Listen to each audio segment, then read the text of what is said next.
और रहेगा यूं ही उनका चर्चा रहेगा, रहेगा यूं ही उनका चर्चा रहेगा। पड़े खाक हो जाए जल जाने वाले, पड़े खाक हो जाए जल जाने वाले, मेरा दिल भी चमका दे।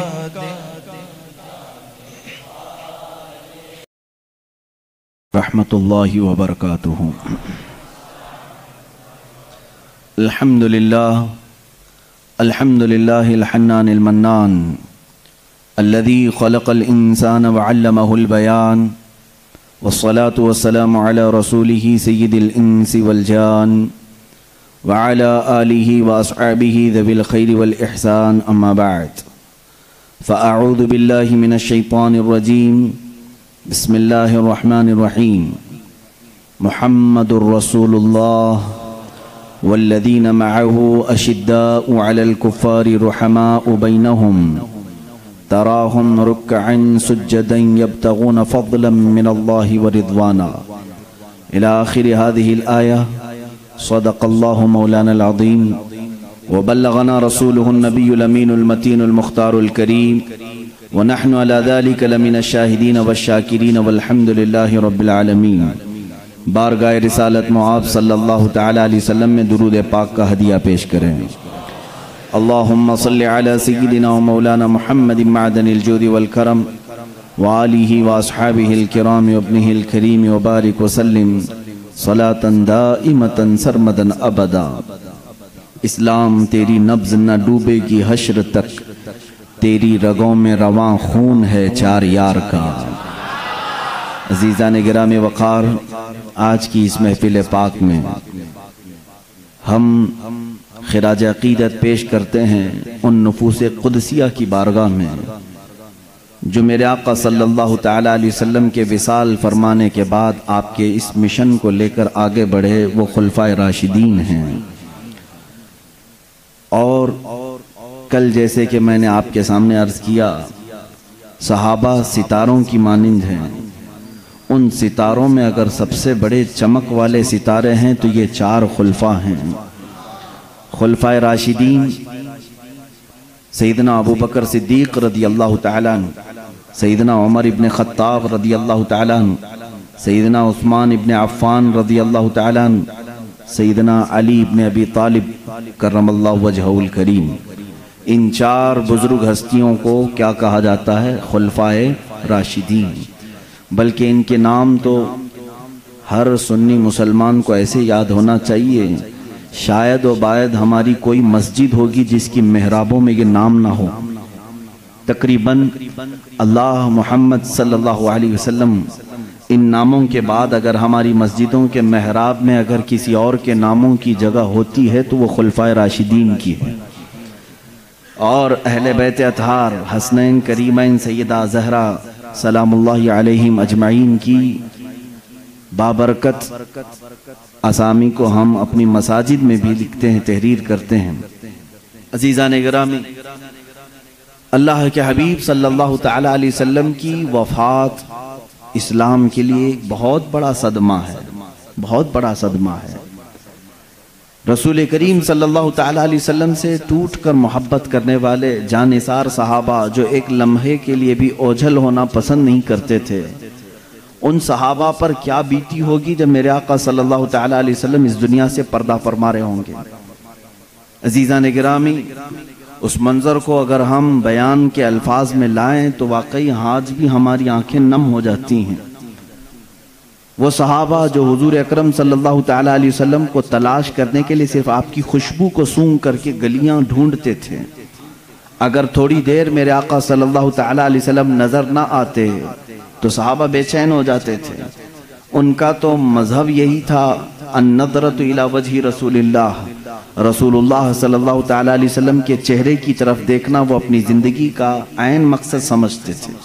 हत्ता के काम करने वाले जो सहाबा मजदूर थे उनकी भी ये हालत थी कि काम भी ज़रूरी है, घर भी चलना है, माश भी ज़रूरी है, लेकिन बारगाह रिसालत में आप सल्लल्लाहु अलैहि वसल्लम में बैठना भी ज़रूरी समझते थे। तो वो बारी मुतय्यन कर लेते थे दो सहाबा कि आज मेरे हिस्से का जितना भी काम है वो तू कर लेना, मैं हुजूर की बारगाह में पूरा दिन बैठूंगा, कल तुम बैठना और तेरे हिस्से का पूरा काम मैं कर लूँगा। वो बारी मुतय्यन करते मेरे आका सल्लल्लाहु अलैहि वसल्लम के दरबार में हाज़िरी के लिए भी। तो उन सहाबा इकराम के लिए एक ऐसी आजमाइश का लम्हा था जब रबीउल अव्वल शरीफ का महीना आया। यह हज्जतुल विदा जो हुआ, आखिरी हज मेरे आका सल्लल्लाहु ताला अलैहि वसल्लम का 11वीं हिजरी थी। हुजूर सल्लल्लाहु ताला अलैहि वसल्लम को हिजरत फरमाकर मुकम्मल 10 साल हो चुके थे, 11वीं हिजरी चल रही थी। अल्लाह के हबीब सल्लल्लाहु अलैहि वसल्लम हज फरमा कर जैसे ही मदीना तय्यबा तशरीफ लाए, बीमारियां यानी अलालत आपके साथ हो गई और मुहर्रमुल हराम के बाद सफ़रुल मुज़फ़्फ़र मुकम्मल मेरे आका सल्लल्लाहु ताला अलैहि वसल्लम अलील रहे। और सफ़र के आखिरी हफ्ते में कुछ इफ़ाक़ा भी हुआ, सेहत भी आई। फिर रबीउल अव्वल का महीना आया तो मेरे आका सल्लल्लाहु ताला अलैहि वसल्लम ने 1-2 खुतबे ऐसे दिए जो अपने आखिरी दिनों की उसमें वजाहत भी फरमाई। मिंबर पर खड़े होकर के एक मरतबा आप सल्लल्लाहु ताला अलैहि वसल्लम ने यूं फरमाया, अल्लाह ने अपने एक बंदे को इख्तियार दिया है कि वो चाहे तो दुनिया ले ले या तो अपने रब के पास जो है वो ले ले। अल्लाह के उस बंदे ने दूसरे ऑप्शन को कबूल कर लिया है, यानी अल्लाह के पास जो है उसको पसंद कर लिया है। इतना ही खुतबे में आपने फरमाया। कुछ बातें ऐसी थी वक्ती तौर पर फौरन उसकी समझ ना आई, लेकिन सईदना अबू बकर सिद्दीक रदी अल्लाह ताला अन्हु जो रसूल करीम सल्लल्लाहु ताला अलैहि वसल्लम की बातों की गहराई तक पहुँचते, वो रोने लग गए। साहबा ने पूछा, अल्लाह के नबी सल्लल्लाहु अलैहि वसल्लम ने खुतबा दिया है, उस पर रोने की क्या बात है?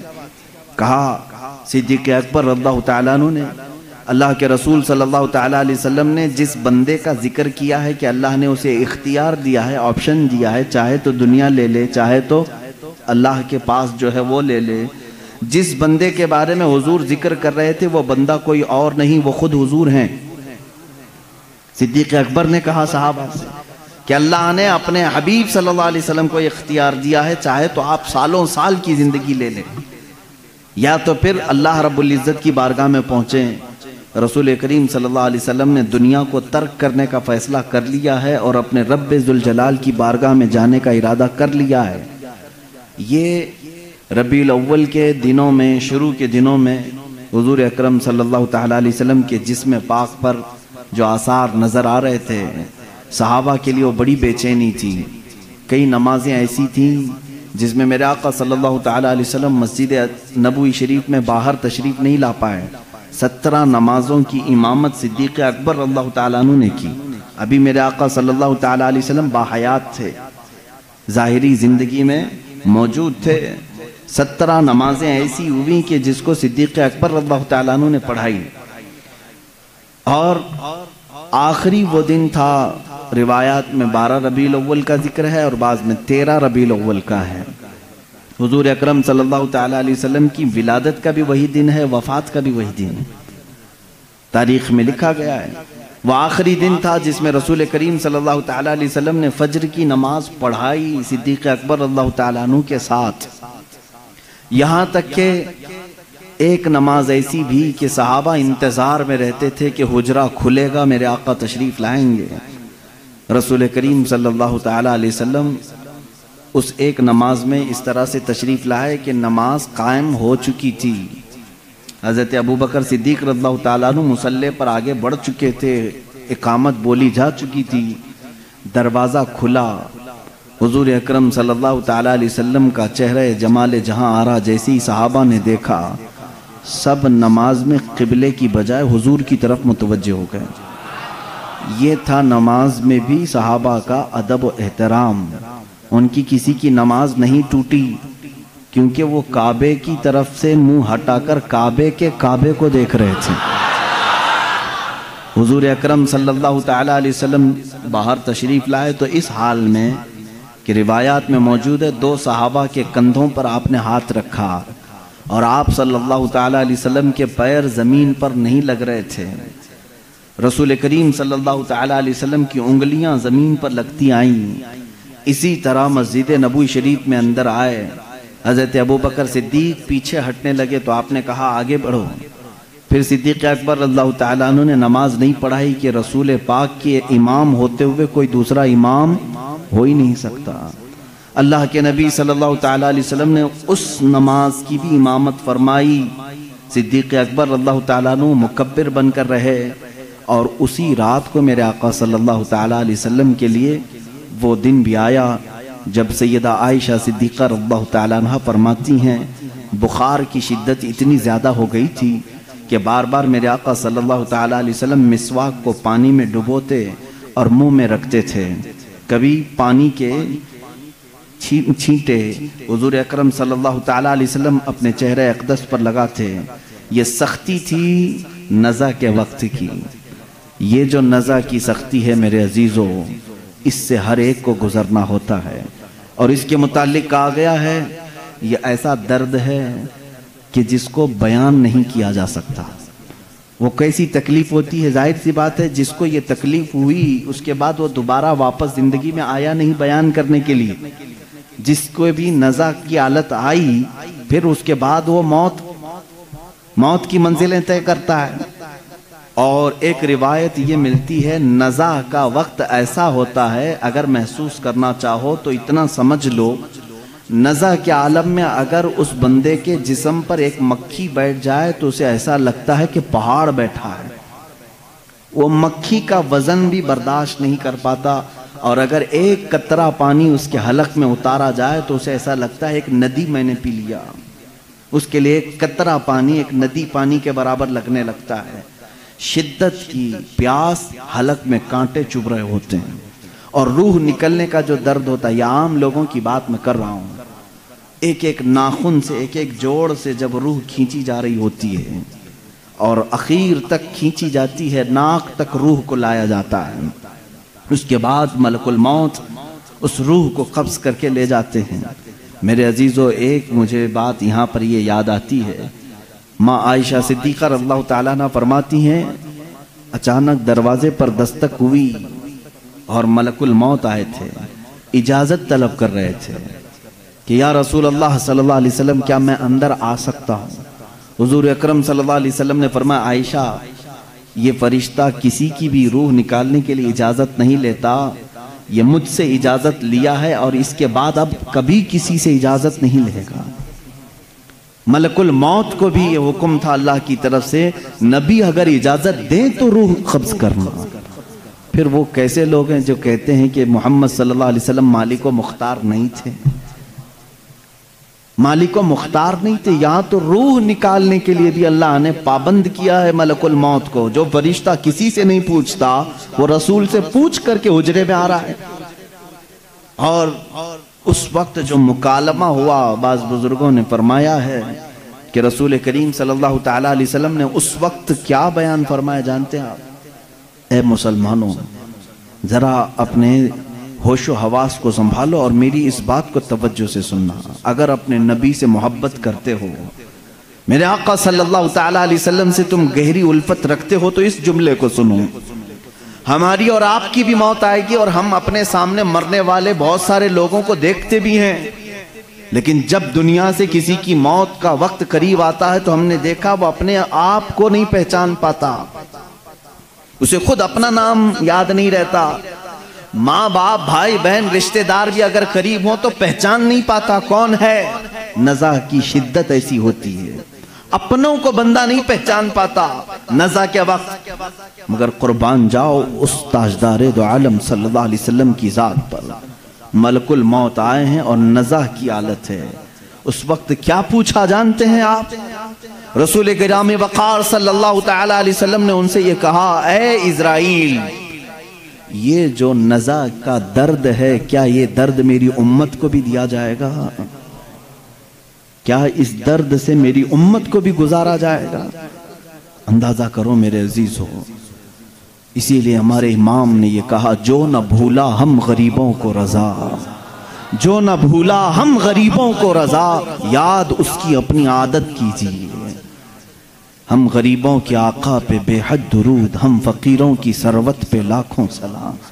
अजीज़ान गिरामी वक़ार, उस रसूल करीम सल्लल्लाहु ताला अलैहि वसल्लम ने उस मौके पर भी अगर किसी को याद किया है तो हम जैसों को याद किया है, अपनी गरीब भोली भाली उम्मत को याद किया है। उस नबी का अपनी उम्मत से जो लगाव है मेरे अजीजों, इसका बदला तुम पूरी जिंदगी भर सजदे करके भी नहीं अदा कर सकोगे। वो रसूल गिरामी वक़ार सल्लल्लाहु ताला अलैहि वसल्लम हैं जो हमारे दर्द का और हमारे गमों का एहसास रखते थे। बाकी ये दुनिया झूठी है जो तुम्हें कहती हम तुम्हारे मददगार हैं, हम तुम्हारे आसरा और सहारा बनते हैं, ये सब झूठ बोलते हैं। ऐ उम्मत के गयूर बंदो, नौजवानों, तुम्हारा आसरा, तुम्हारा सहारा, तुम्हारा मददगार हकीकत में कोई नहीं, सब दिखावे करते हैं। हकीकत में अगर तुम्हारे गमों का कोई मदावा कर सकता है तो ताजदार मदीना की जात है सल्लल्लाहु ताला अलैहि वसल्लम। मैं जो बात करने जा रहा हूं वो ये है कि उम्मुल मोमिनीन आयशा सिद्दीक़ा रज़ियल्लाहु ताला अन्हा फरमाते हैं, इसी हालत में उनके जानों पर सर रख करके मेरे आका सल्लल्लाहु अलैहि वसल्लम लेटे थे। मलकुल मौत इज़राइल अलैहिस्सलाम ने आपकी रूह पाक को निहायत ही अदब व एहतराम के साथ निकाला और अपने रब्बे जुल जलाल की बारगाह में लेकर चल पड़े। अल्लाह के हबीब सल्लल्लाहु ताला अलैहि वसल्लम पाकीज़गी की हालत में थे। रात का वक्त था अगरचे, लेकिन चेहरा उसी तरह चांद की तरह रोशन था। सबसे पहले हुजरे में दाखिल होने वाले सैयदना अबू बकर सिद्दीक रज़ियल्लाहु ताला अन्हु, हज़रत अबू बकर सिद्दीक रज़ियल्लाहु ताला अन्हु तशरीफ़ लाए। हुजूर सल्लल्लाहु ताला अलैहि वसल्लम को देखा, पेशानी मुबारका निहायत ही ठंडी थी। आपने मेरे आका सल्लल्लाहु अलैहि वसल्लम के माथे का बोसा लिया और कहा, ऐ अल्लाह के नबी, जो मौत आनी थी वो आ गई, अब इसके बाद मौत का दर्द दोबारा अल्लाह कभी आपको नहीं देगा, कभी दूसरी मौत आप पर नहीं आएगी। इसका मतलब ये है कि सिद्दीक़ अकबर का यह अकीदा था कि एक मौत के बाद मेरा नबी अब हमेशा के लिए जिंदा हो गया है। जो मौत आनी थी वो आ गई। अल्लाह के हबीब सल्लल्लाहु अलैहि वसल्लम उसके बाद बरज़खी जिंदगी में जिंदा हो चुके। अब जो मामला थे, ये पीर का दिन था, पीर का दिन गुजर कर रात आई थी। अब जैसे ही बाहर आकर के ऐलान हुआ, मस्जिद नबवी में सहाबा खचाखच भरे हुए थे। वो इसलिए नहीं कि मौत की खबर सुननी है, बल्कि हमा वक्त चेहरे रसूल की जियारत के लिए बैठे रहते थे कि दरवाज़ा खुलेगा, पर्दा हटेगा, हम नबी मुकर्रम सल्लल्लाहु अलैहि वसल्लम के चेहरे को एक बार देखेंगे। वो सहाबा रात भर उस हुजरे की तरफ देखते रहते थे। सुबह की अजान हो जाती थी, सुबह से जो बैठते जोहर तक पढ़ते हुए रहते थे कि चेहरा अनवर की जियारत जिसको वो इबादत समझते थे। लेकिन आज दरवाज़ा खुला और सिद्दीक़ अकबर रज़ियल्लाहु ताला अन्हु जैसे ही आकर ये ऐलान फरमाते हैं, गोया के सहाबा के जिस्मों पर बिजली गिर गई। वो जहाँ थे वहीं साकित व जामिद रह गए। ऐसी पोजीशन की तारीख में लिखी गई है, मदीने वालों पर ऐसी कभी आफत नहीं आई जिस तरह वफ़ात रसूल की गम की खबर उन पर आई थी। सहाबा जहाँ थे वहीं खड़े रह गए, किसी को कुछ समझ में नहीं आता। हज़रत उस्मान गनी रज़ियल्लाहु ताला अन्हु का हाल ये था कि वो ज़मीन पर ऐसे बैठे रह गए कि कोई उनको हिलाता तो भी नहीं हिलते थे, कभी उनको कोई उठाता तो नहीं उठते थे। रात गुजर गई। सुबह के वक्त सैयदना उमर फारूक रज़ियल्लाहु ताला अन्हु का हाल तो ये था कि जैसे उनको खबर दी गई, वो अपनी तलवार निकाल करके मदीने में बाहर गलियों में इस तरह घूमते थे, जोश से आवाज़ें निकालते थे, खबरदार अगर किसी ने कह दिया मेरे नबी का इंतकाल हुआ है, मैं उसकी गर्दन मार दूंगा, मैं उसकी गर्दन उड़ा दूंगा। मेरा आका व मौला फौत नहीं हुआ है, मेरे रसूल की वफात नहीं हुई है, मैं उसकी गर्दन उड़ा दूंगा अगर कोई कह दे कि मेरे नबी का इंतकाल हुआ है। वो उनका जोश था, फर्ते मोहब्बत में कहे जा रहे थे। लेकिन इस पूरी सिचुएशन को दूसरे रोज अगर किसी ने संभाला दिया है तो सिद्दीक़ अकबर की जात है। सैयदना अबू बकर सिद्दीक रज़ियल्लाहु ताला अन्हु ने सबको जमा किया मस्जिद नबवी शरीफ में। सहाबा से पूछा कि तुम अब तक किसकी इबादत करते थे, मोहम्मद सल्लल्लाहु अलैहि वसल्लम की या अल्लाह की? सुन लो, जो मोहम्मद सल्लल्लाहु अलैहि वसल्लम की इबादत करते थे, उनका काम था अल्लाह की तरफ से वो आए और उन्होंने अमानत बंदों तक पहुंचाई और फिर वो वापस अपने रफ़ीक़ आला के पास चले गए। तो जो उनकी इबादत करता था वो समझ ले कि उनका इंतकाल हो चुका, और जो अल्लाह की इबादत करता था वो समझ ले अल्लाह आज भी जिंदा है और हमेशा जिंदा रहेगा। और आयत करीमा उन्होंने तिलावत की, वमा मुहम्मदुन इल्ला रसूल क़द खलत मिन क़ब्लिहि रुसुल अफ़ इन माता और यहाँ से कहते हैं अल्लाह ताला की आयत पढ़ करके, औ क़ुतिलन क़लबतुम अला अक़ाबिकुम, अल्लाह ने फरमाया मोहम्मद सल्लल्लाहु अलैहि वसल्लम अल्लाह के एक रसूल हैं, इनसे पहले भी रसूल आए और चले गए।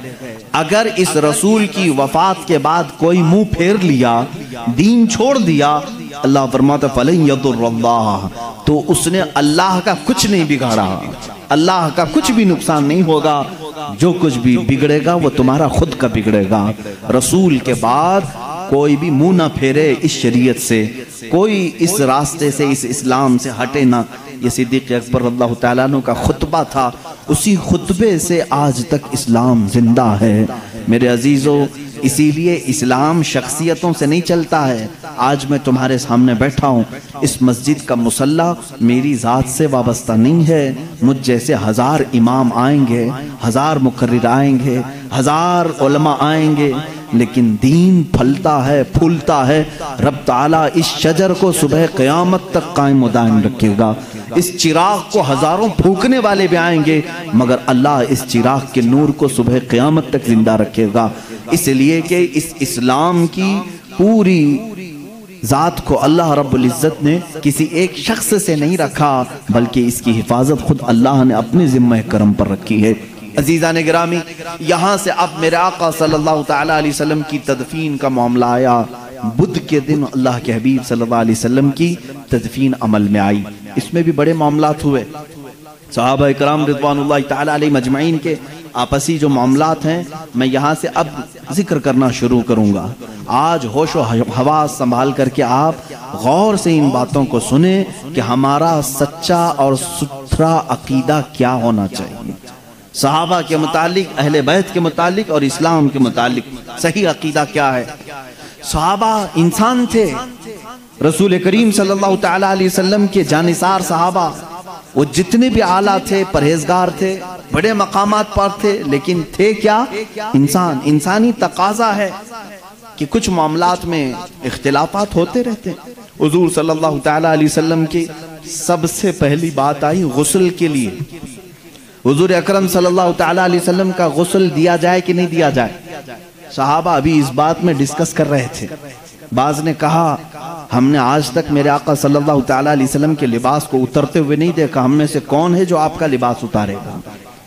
सहाबा इकराम रिज़वानुल्लाहि तआला अलैहिम अजमईन ने, बाज ने कहा, नहीं, हर एक को गुस्ल देने का हुक्म खुद मेरे आका सल्लल्लाहु अलैहि वसल्लम ने फरमाया, हम क्यों न दें। इसी असना में बीरे गरस का पानी लाया भी गया और रिवायात ये बताती हैं कि थोड़ी देर के लिए सहाबा को गशी तारी हुई। गशी का मतलब समझते हैं कि जैसे बेहोशी आती है या झांप जिसको कहते हैं, नींद आने से पहले झटके लगते हैं। जो सहाबा हुजरे रसूल में थे उन्हें झांप लगी या ओंग आई, गशी तारी हुई थोड़ी देर के लिए, और जैसे ही उनकी आंखें खुली उन्होंने देखा रसूल करीम सल्लल्लाहु तआला अलैहि वसल्लम को मुकम्मल गुस्ल दिया जा चुका था। ये तारीख में कहीं नहीं है कि किसने गुस्ल दिया है। अल्लाह के हबीब सल्लल्लाहु तआला अलैहि वसल्लम गुस्ल दे करके आराम फरमा थे। ये मंजर होने के बाद सहाबा ने कहा आपस का इख्तिलाफ ही खत्म हो गया, दफन कहाँ करें। दफन के लिए सहाबा में फिर बातें आई। बाज ने कहा इनको अपने आबाई वतन लेकर के जाते हैं मक्का मुकर्रमा, और वो खाने काबा है, वहां पर मेरे आका सल्लल्लाहु तआला अलैहि वसल्लम को दफन किया जाएगा। तो बाज सहाबा ने कहा नहीं, हुजूर सल्लल्लाहु अलैहि वसल्लम को बैतुल मुक़द्दस ले जाते हैं। बैतुल मुक़द्दस मस्जिद अक़सा, इसलिए कि कसरत से नबियों की कब्रें वहीं पर हैं। एक रिवायत के मुताबिक तकरीबन 30,000 अंबिया इकराम बैतुल मुक़द्दस के इर्द गिर्द दफन है। कहा अंबिया इकराम आपस में भाई हैं, हुजूर सल्लल्लाहु तआला अलैहि वसल्लम को उनके भाइयों के यहाँ दफन करने के लिए हम ले चलेंगे। दो जमातें हो गई। तीसरी जमात सहाबा की एक ये है जिन्होंने हदीस रसूल जिक्र किया। वो उनके राय थी, उनके मशवरे थे, लेकिन एक सहाबी ने हुजूर सल्लल्लाहु अलैहि वसल्लम की हदीस बयान की। कहा मैंने मेरे आका सल्लल्लाहु अलैहि वसल्लम से सुना है हर नबी वहां दफन होता है जहां उसकी रूह कब्ज की जाती है। मामला ही खत्म हो गया, इख्तिलाफ ही खत्म हो गया। हुजूर सल्लल्लाहु अलैहि वसल्लम ने फरमाया हर नबी को उसी जमीन पर दफन किया जाता है जिस जमीन में उनकी रूह कब्ज हुई। आखिरी वक्त वो कहाँ लेटे थे? तो सबका इत्तेफाक हो गया वो हुजरे आयशा सिद्दीक़ा में लेटे हुए थे। यह आखिरी दिन था मेरे आका सल्लल्लाहु अलैहि वसल्लम का जिस हुजरे में आप आराम फरमाते वो सैयदा आयशा सिद्दीक़ा का हुजरा था। हुजूर सल्लल्लाहु अलैहि वसल्लम ने अपनी सारी बीवियों के लिए एक एक हुजरा बनाया था, एक एक कमरा। आखिर जमाने में हुजूर सल्लल्लाहु अलैहि वसल्लम हजरत आयशा के हुजरे में लेटा करते थे। हजरत आयशा सिद्दीक़ा रज़ियल्लाहु तआला अन्हा से आपको काफी उनसियत थी, मोहब्बत थी, और सारी अज़वाज मुत्तहरात ने अपनी बारी उनके लिए कुर्बान भी कर दी थी। हजरत आयशा सिद्दीक़ा रज़ियल्लाहु तआला अन्हा के यहाँ हुजूर सल्लल्लाहु अलैहि वसल्लम खुशी महसूस करते थे। तो आखिरी वक्त आप कहाँ लेटे थे? हुजरे आयशा में। तो यहाँ आपकी रूह कब्ज हुई तो सहाबा ने यह तय किया कि इसी हुजरे में आपका मदफन भी होगा, तदफीन यही होगी। हुजूर सल्लल्लाहु तआला अलैहि वसल्लम की कब्र अनवर वही बनाई गई। अब यहाँ पर तदफीन के बाद आपको मालूम है ये हुजरा यूं ही नहीं कि इत्तेफाक से ऐसी ही जगह खोद दी गई और दफन किया गया, बल्कि ये तो अज़ल से लिखा हुआ है, अज़ल से लिखा हुआ है। उलमा और मुहद्दिसीन ने फरमाया जो टुकड़ा मेरे आका सल्लल्लाहु अलैहि वसल्लम के जिसमें नास से लगा हुआ है जमीन का, जहाँ मेरे आका सल्लल्लाहु अलैहि वसल्लम की कब्र अथर बनी है, उसके मुतालिक फरमाया गया वो जमीन का उतना हिस्सा अर्श आज़म से भी अफजल है, अर्श आज़म से भी अफजल है। आला हज़रत रज़ियल्लाहु तआला अन्हु ने अपने एक शेर में यूं फरमाया है कि खम हो गई पुश्ते फलक इस ताने जमीन से, यानी आसमान अपनी बुलंदी के बार बार दावे करते रहता है। आसमान मैं बुलंद हूँ, मुझ में चांद है, मुझ में सितारे हैं, मुझ में सूरज है। तो वो जमीन को ताने देते रहता था, आसमान बार बार ताने देता था, तू नीचे है मैं ऊपर हूँ, तू नीचे है मैं ऊपर हूँ। आला हज़रत रज़ियल्लाहु तआला अन्हु ने इसको एक शेर में लिख दिया है, खम हो गई पुश्ते फलक इस ताने जमीन से। आसमान की पुश्त मतलब पीठ टेढ़ी हो गई, एक ही बार जमीन ने ताना दे दिया। खम हो गई पुश्ते फलक इस ताने जमीन से, सुन हमारा मर्त हम पर वो सरवरे आला है, ये रुतबा है हमारा। यानी तेरे पास चांद सूरज सारे सितारे होंगे, लेकिन मेरे पास जो दौलत है वो किसी के पास नहीं, वो रसूल करीम सल्लल्लाहु अलैहि वसल्लम की ज़ात अक़दस है। मेरे अजीज़ों, मैं यहाँ तक के मामला क्यों अर्ज कर रहा हूँ, मुझे लंबी तारीख अर्ज करनी है। हुजूर सल्लल्लाहु अलैहि वसल्लम की वफ़ात के बाद अब जो मामलात आए वो यही कि आप सल्लल्लाहु तआला अलैहि वसल्लम की इस तख्त को, इस मुसल्ले को अब कौन संभालेगा। मुसल्ले से मुराद सिर्फ मस्जिद में नमाज पढ़ाना नहीं है, बल्कि पूरी उम्मत की इमामत करनी है, इनकी देखभाल भी करनी है, इनके बच्चों को भी, इनकी औरतों को भी, रियाया को भी, वजीर और सिपाहियों को भी, जंगों के मामलात भी, तिजारत के मामलात भी, गर्जे के हर मामले में इमामत करनी है। तो जाहिर सी बात है कौन है जो इस रसूल करीम सल्लल्लाहु तआला अलैहि वसल्लम के सज्जादे को संभालेगा। अब इसी असना में मीटिंगें हुई सहाबा इकराम रिज़वानुल्लाह तआला अलैहिम अजमईन की। मैं बहुत डीप में आपको नहीं ले जाना चाहता, इसलिए कि मुसलमान को इतने डीप में जाने की जरूरत ही नहीं, क्योंकि शैतान वरगलाता है। क्या क्या हुआ था ये बातें शिया बहुत बयान करते हैं। बनी साइदा मदीने में एक कट्टा था जहां पर एक मीटिंग जमा हुई, जिसमें सबसे पहले मीटिंग जमाने वाले हजरत उमर फारूक थे रज़ियल्लाहु तआला। सैयदना उमर फारूक रज़ियल्लाहु तआला ने सहाबा को जमा कर लिया। अब अंसार और मुहाजिरीन दो सहाबा की जमातें हैं ना, जो मदीने वाले थे वो अंसार हैं, जो हिजरत करके आए थे वो मुहाजिरीन हैं। तो मुहाजिरीन सहाबा उसमें से सब जमा हुए, अक्सर जो हिजरत करके आए थे, और उधर अंसार सहाबा की अलग मीटिंग हो रही थी। हजरत साद इब्न अबी उबादा रज़ियल्लाहु तआला अन्हु, और उसमें हजरत साद जो है वो लीडिंग कर रहे थे। अंसार सहाबा की मीटिंग में ये बात हो रही थी कि मदीने तैयबा में हुजूर सल्लल्लाहु तआला अलैहि वसल्लम तशरीफ लाए हैं, तो लिहाजा आपका मुसल्ला, आपकी खिलाफत अंसार में से कोई संभाल ले। लेकिन मेरे अजीजों, उन अंसार की मोहब्बत पे भी कुर्बान जाए। जगह उनकी है, मदीना उनका है, मस्जिद नबवी उनकी जमीन पर बनी है, सारे मुहाजिरीन को उन्होंने ही पनाह दी है। अब जाहिर सी बात है उनका हक था, वो बोल सकते थे कि आगे खिलाफत अंसार में से हुई होनी चाहिए। हज़रत उमर फारूक रज़ियल्लाहु ताला अन्हु जानते थे कुरैश का दिमाग क्या है। हुजूर सल्लल्लाहु अलैहि वसल्लम का जो खानदान है वो कुरैश है, उनकी ज़हनियत क्या है, उनका दिमाग क्या है, वो अच्छी तरह जानते थे। सब अंसार सहाबा को उन्होंने जमा किया और कहा आपकी फजीलत के हम कायल हैं, लेकिन एक बात याद रख लें, अगर खिलाफत रसूलुल्लाह सल्लल्लाहु अलैहि वसल्लम के खानदान को छोड़कर दूसरे खानदान में चली जाए तो फिर मामलात दरहम बरहम हो सकते हैं। और हुजूर सल्लल्लाहु अलैहि वसल्लम के जो अहले बैत हैं, जो खानदान वाले हैं, कहीं उनकी नाराजगी का भी सबब न बने। अंसार ने जैसे ही ये सुना सारी खिलाफत से वो दस्तबरदार हो गए, कहा हम उसके हाथ पर बैत करेंगे जो रसूलुल्लाह के खानदान से ताल्लुक रखता है। अब इस बात पर इत्तेफाक हुआ तो पूछा गया हुजूर के खानदान वाले कुरैश कौन कौन हैं। सब आए, सब लोगों ने जमा होकर के अलग अलग नाम लेने ही थे, अभी किसी ने नाम लिया नहीं था। सैयदना उमर फारूक रज़ियल्लाहु ताला अन्हु आगे बढ़ते हैं और कहते हैं ऐ लोगों, तुम्हें मालूम है जब रसूल करीम सल्लल्लाहु ताला अलैहि वसल्लम ने नबूवत का ऐलान फरमाया था तो सबसे पहले इस्लाम लाने वालों में चंद लोगों के नाम हैं। उनमें से पहला एक नाम सैयदना अबू बकर सिद्दीक का है। हुजूर सल्लल्लाहु अलैहि वसल्लम ने खुद फरमाया बहुत सारे लोगों ने इस्लाम कबूल किया, लेकिन सब ने मुझसे कुछ न कुछ सवाल किया, आप आखिरी रसूल हैं, क्या अलामत है, आप सच्चे नबी हैं, क्या दलील है। लेकिन एक बंदा ऐसा है जिसने बगैर दलील पूछे ईमान लाया, वो अबू बकर है, वो अबू बकर सिद्दीक रज़ियल्लाहु ताला अन्हु हैं। उन्होंने हुजूर सल्लल्लाहु अलैहि वसल्लम से कभी नहीं पूछा आप आखिरी रसूल हैं, क्या है आपके पास अलामत, बल्कि हुजूर सल्लल्लाहु अलैहि वसल्लम ने एक बार सिर्फ उनसे कहा मैं अल्लाह का नबी हूँ। उन्होंने कहा आमन्ना व सद्दक़ना या रसूल अल्लाह, हम ईमान लाए और आपकी तस्दीक करते हैं अल्लाह के रसूल। हज़रत उमर ने उनकी फजीलत में खुतबा दिया। तुम्हें मालूम है जब रसूल करीम सल्लल्लाहु ताला अलैहि वसल्लम मक्का से हिजरत कर रहे थे तो अपने साथ किसको लिया था, अबू बकर सिद्दीक रज़ियल्लाहु ताला अन्हु को लिया था। तुम्हें मालूम है अपनी ज़िंदगी में जब मेरे आका सल्लल्लाहु अलैहि वसल्लम अलालत पर बिस्तर पर थे उस वक्त अपने मुसल्ले पर किसको बढ़ाया था, अबू बकर सिद्दीक को बढ़ाया था।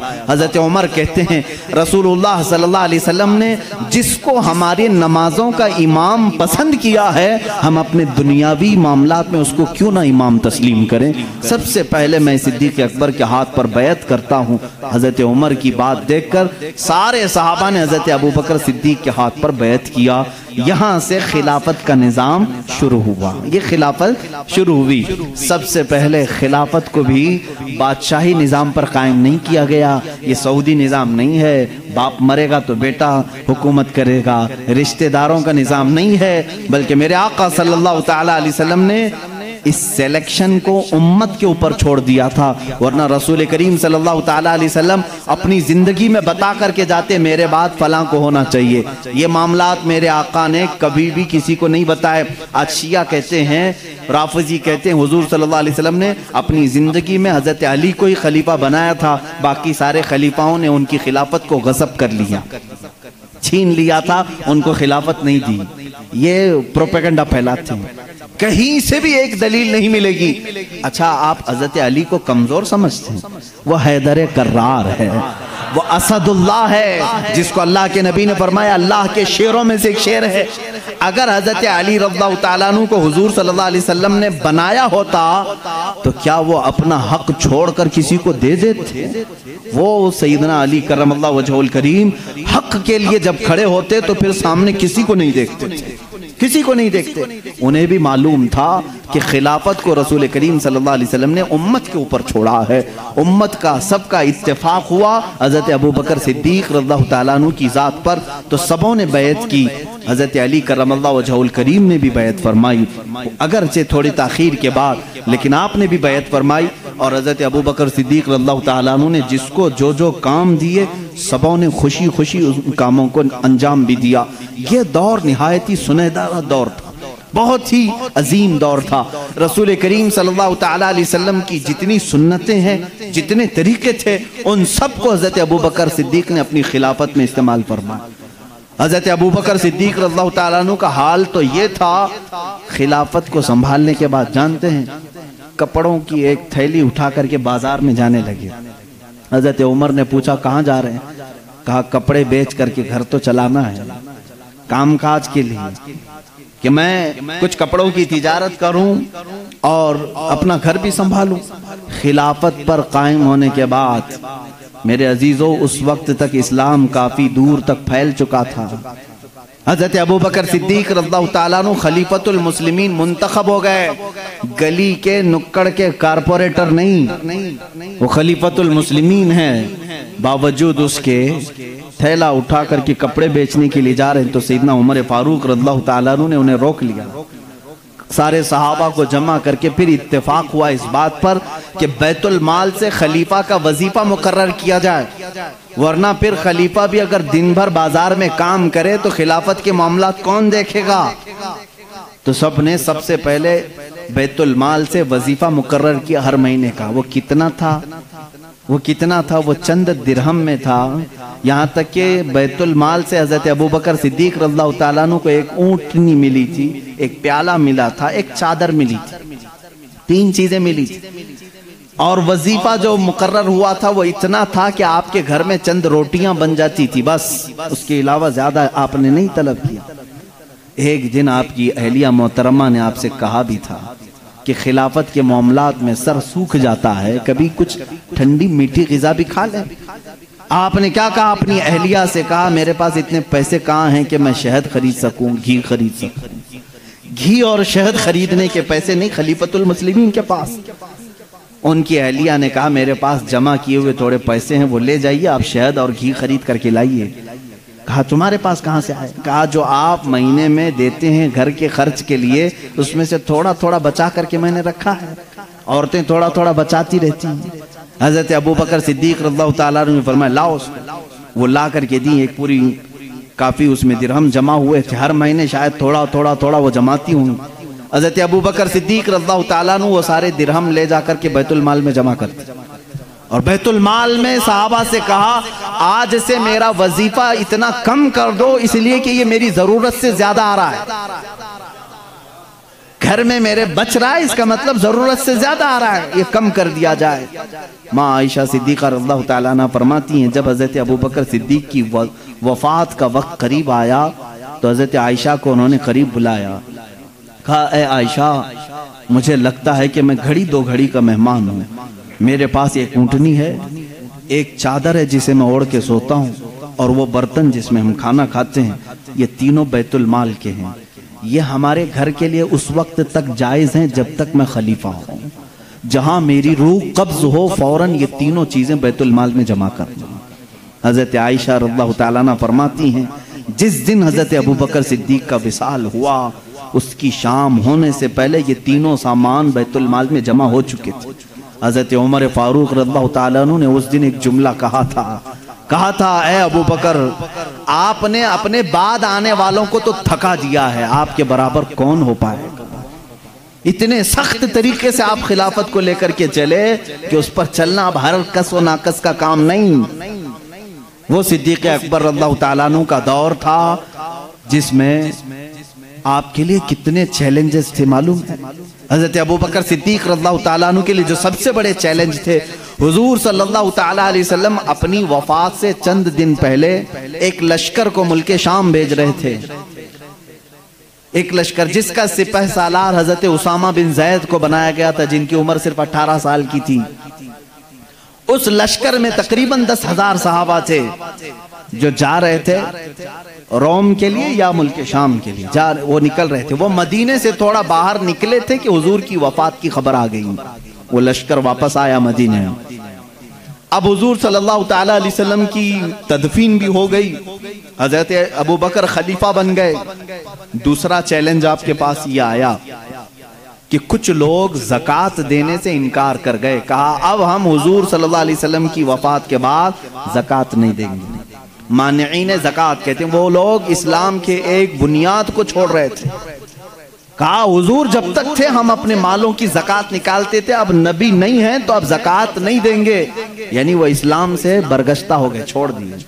कुछ काफिर हो गए, उनका ये फितना भी उठ गया था। मदीने के आसपास के कुछ लोग, एक चैलेंज ये था तीसरा एक चैलेंज था मुसैलमा कज़्ज़ाब, जो हुजूर सल्लल्लाहु अलैहि वसल्लम की वफात के बाद ही फौरन अपने नबी होने का दावा कर दिया।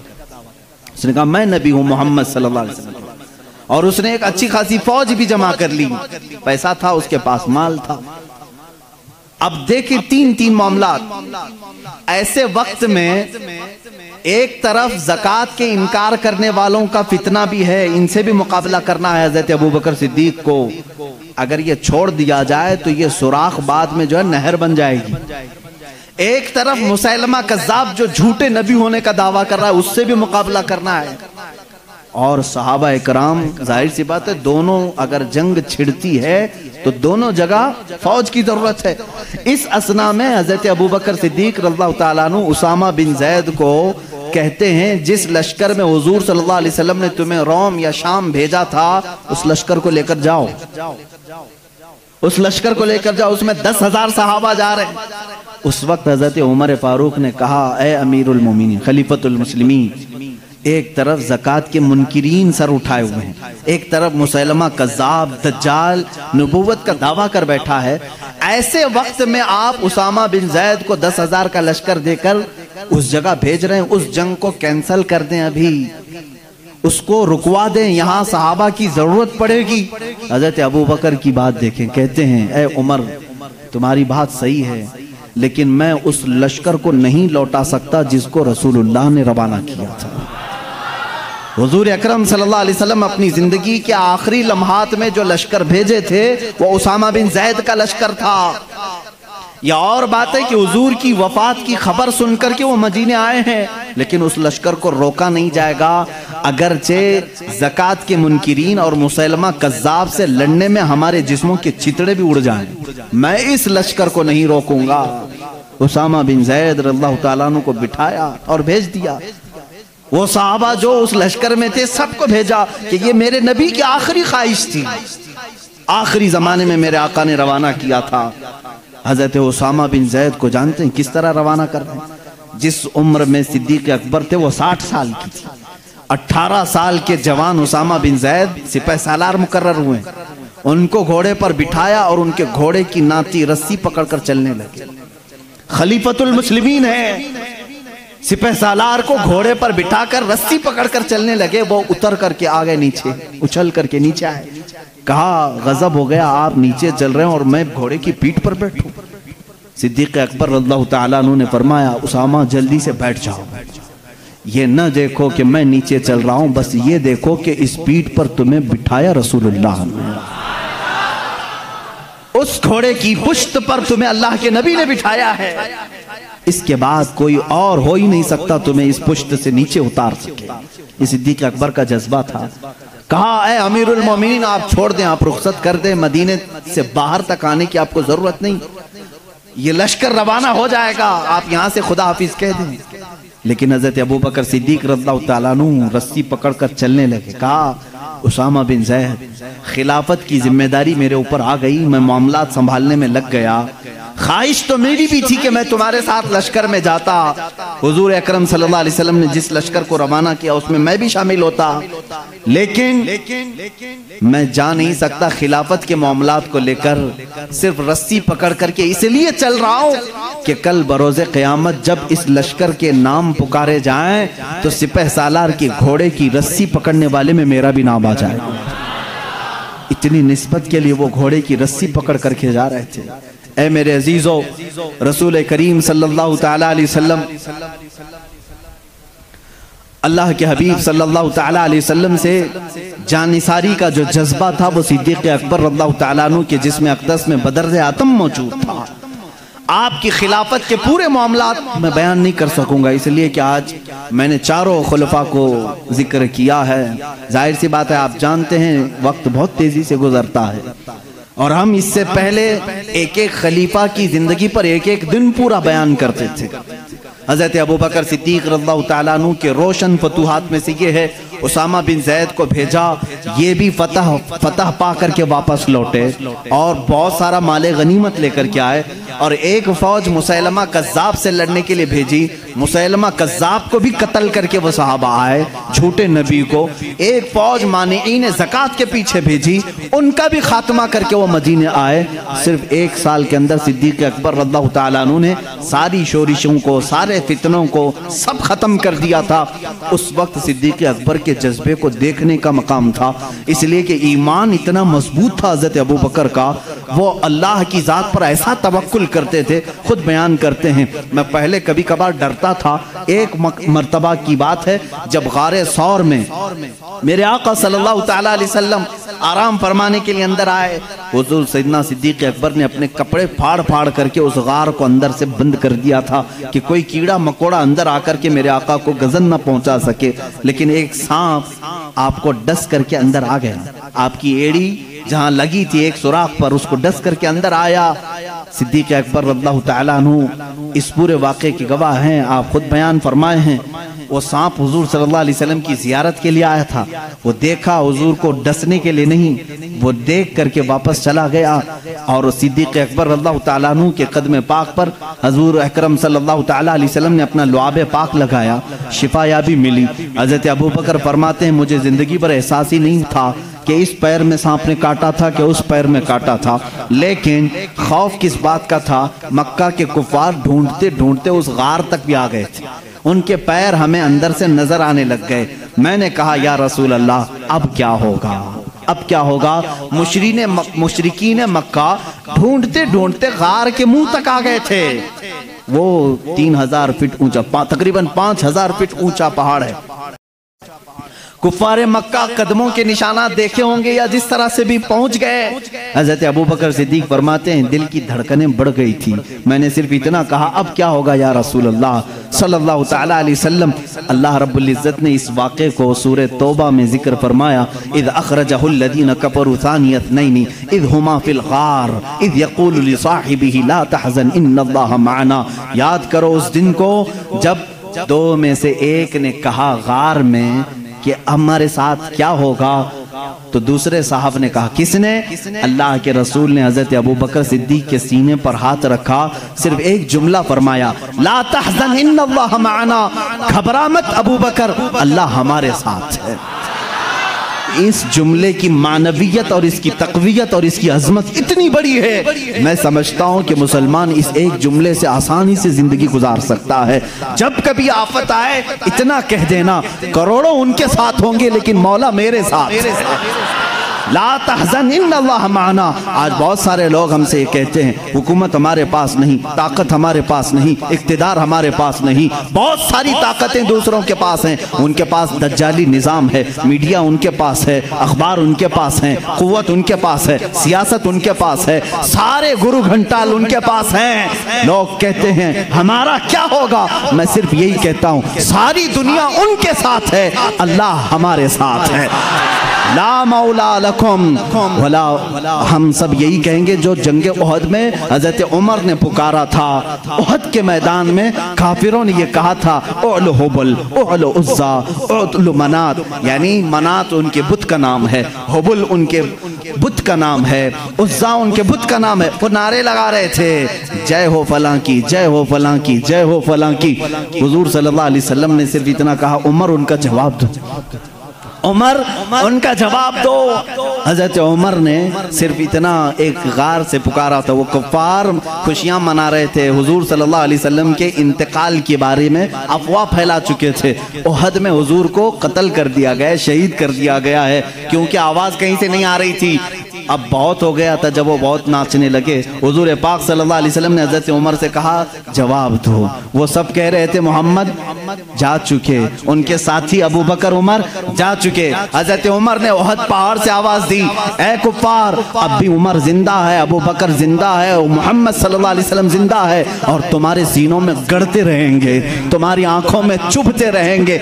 और यूं फरमाया, अल्लाहु मौलाना वला मौला लकुम। याद रखो, सारी दुनिया के बुत तुम्हारे साथ होंगे, अल्लाह हमारा मददगार है, तुम्हारा कोई मददगार नहीं। हस्बुनल्लाहु व निअमल वकील, निअमल मौला व निअमन नसीर। ऐ मुसलमानों, सिर्फ इतनी बात याद रखना, अल्लाह हमारे लिए काफ़ी है। क्या ही बेहतरीन वकील है और क्या ही बेहतरीन मददगार है। हज़रत अबू बकर सिद्दीक फरमाते हैं, जब ये जुमला मेरे आका सल्लल्लाहु अलैहि वसल्लम ने फरमाया, ऐ अबू बकर न घबरा, अल्लाह हमारे साथ है। सिद्दीक अकबर फरमाते हैं, फिर उसके बाद जिंदगी में मैंने कभी किसी बड़ी ताकत से खौफ नहीं खाया। हज़रत अबू बकर का ही वो मामला है, यहूदियों के एक 50,000 के मजमे में, 50,000 का मजमा है, स्टेज पर खड़े होकर के एक यहूदी आलिम कह रहा था, मुसलमानों का खुदा गरीब है और मुसलमानों से वो कर्जा मांगता है। कुरान की एक आयत का वो मजाक उड़ा रहा था। अल्लाह ताला ने कुरान में फरमाया, मन ज़ल्लज़ी युक़रिदुल्लाह क़र्ज़न हसना, कौन है जो अल्लाह को कर्ज हसन देगा। यहाँ कर्ज हसन से मुराद तुम नेकियां अल्लाह को कर्ज में दो, अल्लाह जन्नत तुम्हें बदले में देगा। लेकिन वो यहूदी मजाक उड़ा रहा था, मुसलमानों का खुदा तो देखो गरीब है, मुसलमानों से कर्जा मांग रहा है। सिद्दीक़ अकबर से बर्दाश्त नहीं हुआ, मजमे में थे, मिंबर पर खड़े हो गए स्टेज पर, उसका दामन पकड़ा और 2 थप्पड़ रसीद कर दी। मजमा उनका है, पब्लिक उनकी है, मार तोड़ हो सकती थी, लेकिन उस वक्त भी सिद्दीक़ अकबर का ईमान था, 50,000 इनके साथ है मगर कुव्वत परवरदिगार मेरे साथ है। ये तवक्कुल का आला मकाम था। उस वक्त सिद्दीक़ अकबर रज़ियल्लाहु ताला अन्हु को उन लोगों ने पकड़ लिया और कहा, इसको यहाँ नहीं मारेंगे, इसके नबी के पास ले जाएंगे। और वहाँ आए हज़रत अबू बकर के बारे में उन सबों ने कहा, अबू बकर कैसा बंदा है तुम्हारा, यह हमारे आलिम के साथ बदतमीज़ी किया है। पूरे मजमे में आकर के हमारा आलिम खुदा की शान बयान कर रहा था, मुसलमानों की अच्छाइयाँ बयान कर रहा था। हमारा आलिम कह रहा था अल्लाह गनी है और मुसलमान फ़कीर हैं, और इतनी बात पर अबू बकर ने तमाचा मार दिया, झूठ कहा, उन्होंने बदल दिया। 50,000 का मजमा जो करता था वही काम आज का मीडिया भी करता है, वही काम करते, पूरे के पूरे बदल दें। हकीकत क्या है उसको बदल दो, क्योंकि गवाह इनके, मुकदमा इनका, जज भी इनका, कोर्ट भी इनकी, सब इनका है। लेकिन याद रखना मुसलमानों, सारे गवाह इनके हों, जज इनका बिका हुआ क्यों ना हो, लेकिन अल्लाह हमारे साथ है, अल्लाह हमारे साथ है। सिद्दीक़ अकबर खौफ नहीं खाए, मामला यहाँ तक पहुँचा, कोर्ट रसूलुल्लाह सल्लल्लाहु अलैहि वसल्लम के पास आ गए। सबों ने कहा, सिद्दीक़ ने, अबू बकर ने तमाचा लगाया हक बात पर। हज़रत अबू बकर से हुज़ूर ने पूछा, इतनी बात पर तुमने मारा? हज़रत अबू बकर ने कहा, ना, ये झूठ बोल रहे हैं, ये अल्लाह की शान में गुस्ताखी कर रहे थे, अल्लाह को फ़कीर कह रहे थे, मुसलमानों को अमीर कह रहे थे। कह रहा था ये जालिम कि अल्लाह इनका गरीब है, कर्जा मांगता है, इसलिए मुझे बर्दाश्त नहीं हुआ, मारा मैंने। हुजूर सल्लल्लाहु अलैहि वसल्लम ने पूछा उन लोगों से, क्या अबू बकर सही कह रहे हैं? उन्होंने कहा, नहीं, ये झूठ कह रहे हैं, गवाह हमारे पास। यहूदी आलिम ने एक गवाह सामने किया, 2 किया, 3 किया, 4 किया, 10 गवाह लाया, क्योंकि झूठे झूठे ही हैं। झूठों ने झूठों से कहा कि झूठ मत बोलना। अभी मरहूम राहत साहब का शायद जहाँ तक है, शेर व शायरी से मेरा ज़्यादा शगफ नहीं है, ये इसी तरह के यहूदी थे जो ये कहते थे झूठों ने झूठों से कहा है झूठ मत बोलना। वो उसी तरह का मजमा, सब जमा हुए और गवाही दे रहे हैं सिद्दीक़ अकबर के खिलाफ। हुजूर सल्लल्लाहु ताला अलैहि वसल्लम अदल व इंसाफ के पैकर थे। आप सल्लल्लाहु अलैहि वसल्लम ने पूछा, अबू बकर तुम्हारा भी कोई गवाह है? तुम जो बोल रहे हो इसका भी कोई गवाह है? आपका गर्दन झुक गई। कहा, या रसूल अल्लाह, उस मजमे में मेरे अलावा कोई दूसरा था नहीं, थे तो यही सब, ये झूठ बोल रहे हैं, अब मैं क्या करूं? अदालत एविडेंस पर चलती है ना, सबूत पर चलती है। हुजूर अकरम सल्लल्लाहु अलैहि वसल्लम ने फरमाया, अबू बकर तेरा कोई गवाह नहीं, इनके पास इतने गवाह हैं। अभी ये बात चल रही थी, जिब्राइल अमीन आयत लेकर के आ गए, वही उतरने के आसार आए। रसूल करीम सल्लल्लाहु अलैहि वसल्लम के पास आयत नाजिल हुई, लक़द समिअ अल्लाहु क़ौलल लज़ीना क़ालू इन्नल्लाहा फ़क़ीरुन व नहनु अग़निया। ऐ अल्लाह के रसूल, अल्लाह गवाही देता है, ये सारे यहूदी कह रहे थे अल्लाह फ़कीर है और मुसलमान गनी हैं। सिद्दीक़ अकबर ने झूठ नहीं कहा, इनकी गवाही के लिए अल्लाह काफ़ी है, अल्लाह काफ़ी। अल्लाह ताला की तरफ से आयत आई, क्या सिद्दीक़ की शान है, तुम अकेले हो मगर गवाही के लिए रब तुम्हारे साथ है, अल्लाह तुम्हारे साथ। मुसलमानों घबराना ना, गम ना करो, अगर किसी मौके पर तन्हा हो गए इंतजार करना, अगरचे आज आयतें नहीं उतरती लेकिन मौला का अजाब तो जरूर आ ही सकता है। बना लो, तुम जो कुछ भी करना है बना लो। मुसलमानों के चेहरे खोद डालो, मुसलमानों की गर्दनें उखाड़ दो, मुसलमानों की इज्जतों के साथ खिलवाड़ करो, मस्जिदों को तहस नहस करो। तुम क्या समझते हो जमीन तुम्हारे बाप की है? ये अल्लाह की जमीन है, ये अल्लाह की ज़मीन है। इन्नल अर्द युरिथुहा, अल्लाह ताला अपनी ज़मीन का वारिस जिसे चाहता है बनाता है। यह और बात है कि हम आज अमल के कच्चे हो चुके हैं। हमने खुद मस्जिदों से मुंह मोड़ लिया था, हो सकता है हमारे मौला ने हमसे मस्जिदें लेकर उनको दी हों, मगर मैं जानता हूँ मस्जिद की वो सरजमीन तहतुस्सरा से लेकर अर्श आज़म तक मस्जिद ही रहेगी और रब्बे जुल जलाल के यहाँ फैसला तो होगा। तुम अगरचे अदालतों को खरीद सको तो खरीद लो, लेकिन एक दिन वो आएगा जब आवाज आएगी लिमनिल मुल्कुल यौम, आज की बादशाहत किसकी है, आज की हुकूमत किसकी है? फिर जवाब भी आएगा लिल्लाहिल वाहिदिल क़हार, कहर करने वाले एक खुदा की आज हुकूमत है। आओ, अल्लाह ताला उस दिन आवाज देगा ऐनल जबाबिरा ऐनल मुतकब्बिरून, कहाँ है वो जालिम व जाबिर, कहाँ है वो घमंडी लोग? आ जाओ अल्लाह की बारगाह में।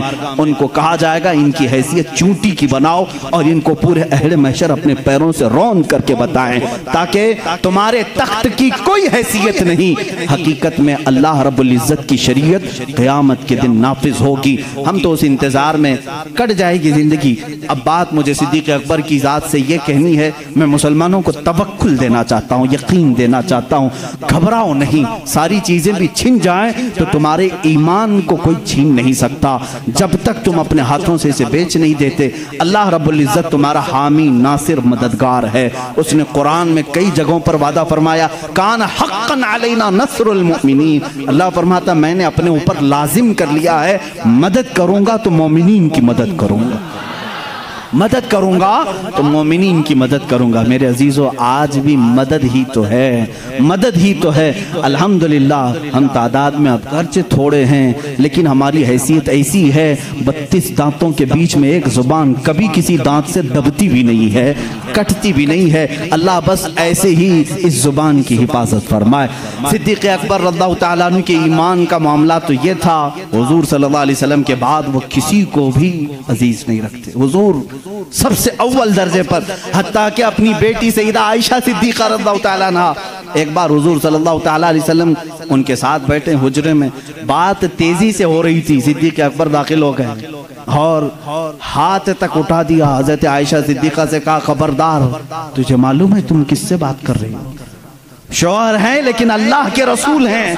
हुजूर सल्लल्लाहु अलैहि वसल्लम ने हजरत अबू बकर को रोक लिया, यह हमारा मामला है, यह हमारा मामला है। हजरत अबू बकर सिद्दीक चले आए। हजरत आयशा फरमाती हैं कि सिद्दीक़ अकबर रज़ियल्लाहु ताला अन्हु कभी किसी चीज़ को पसंद नहीं करते जो हुजूर की रज़ा के खिलाफ। जब सईदा आयशा सिद्दीक़ा पर इल्ज़ाम लगाया था कुछ मुनाफिकीन ने, तोहमत लगाई थी, हुजूर अकरम सल्लल्लाहु अलैहि वसल्लम ने हजरत आयशा से कहा तुम अपने माँ बाप के घर में रहो जब तक ये मामला क्लियर ना हो जाए। 1 महीने तक हजरत आयशा हजरत अबू बकर के घर में थी। वो कहती हैं हुजूर सल्लल्लाहु अलैहि वसल्लम मेरे पास नहीं आते, उतने दिनों तक हजरत अबू बकर ने भी मेरे से बात नहीं की। ये नहीं कि बेटी है, बल्कि रसूलुल्लाह का जो निज़ाम है वो मेरे घर में भी चले। एक बार सुलह हुदैबिया के मौके पर हुजूर सल्लल्लाहु अलैहि वसल्लम ने सिर्फ इतना फरमा दिया था, 1400 सहाबा मक्का के लिए निकले हुजूर के साथ उम्रा करने के लिए। सुनो, उम्रा करने के लिए निकले, एहराम पहन करके निकले, लेकिन मक्का के काफिरों ने बीच रास्ते में रोक लिया, कहा तुम उम्रा नहीं जा सकते, नहीं जाओगे। हुजूर सल्लल्लाहु अलैहि वसल्लम को उन लोगों ने बीच रास्ते में रोक लिया। 35 किलोमीटर मक्का बाकी है। सोचो 450 किलोमीटर का फासला है मक्का मदीना। मदीने से जो चल करके सहाबा आए हों, तकरीबन 400 किलोमीटर चले हों, और उनको करीब मक्का के आकर के कह दिया जाए अब तुम नहीं जा सकते, उम्रा नहीं कर सकते, उनकी हालत क्या होनी चाहिए? सहाबा जोश में थे, कहा या रसूल अल्लाह सल्लल्लाहु अलैहि वसल्लम इजाजत दें, हम इनके परखचे उड़ा दें। बदर भी हो चुकी थी, ओहद भी हो चुकी थी, खंदक भी हो चुकी थी। सारी जंगों में सहाबा ने अपने जौहर दिखा भी चुके थे। ये 6 हिजरी का मामला है। सन 6 हिजरी में हुदैबिया का मामला आया। हुजूर सल्लल्लाहु अलैहि वसल्लम अपनी निगाह नबूवत से देख रहे थे। आपने फरमाया नहीं, जंग नहीं चाहता मैं, इसलिए कि हम हालत एहराम में हैं, हालत एहराम में हम जंग नहीं चाहते। हुजूर ने सुलह की बात कर ली मक्का वालों से, वो बज़ाहिर दब करके सुलह लग रही थी, तो उसमें हजरत उमर सबसे ज्यादा बेकरार थे, सबसे ज्यादा बेकरार। साहबा से वो बार बार पूछते थे क्या हम हक पर नहीं, हमको जंग की इजाजत क्यों नहीं मिल रही है। ये मक्का वालों को हम बराबर बता देंगे, आज तो हम 1400 की तादाद में है, बदर में तो सिर्फ 313 थे।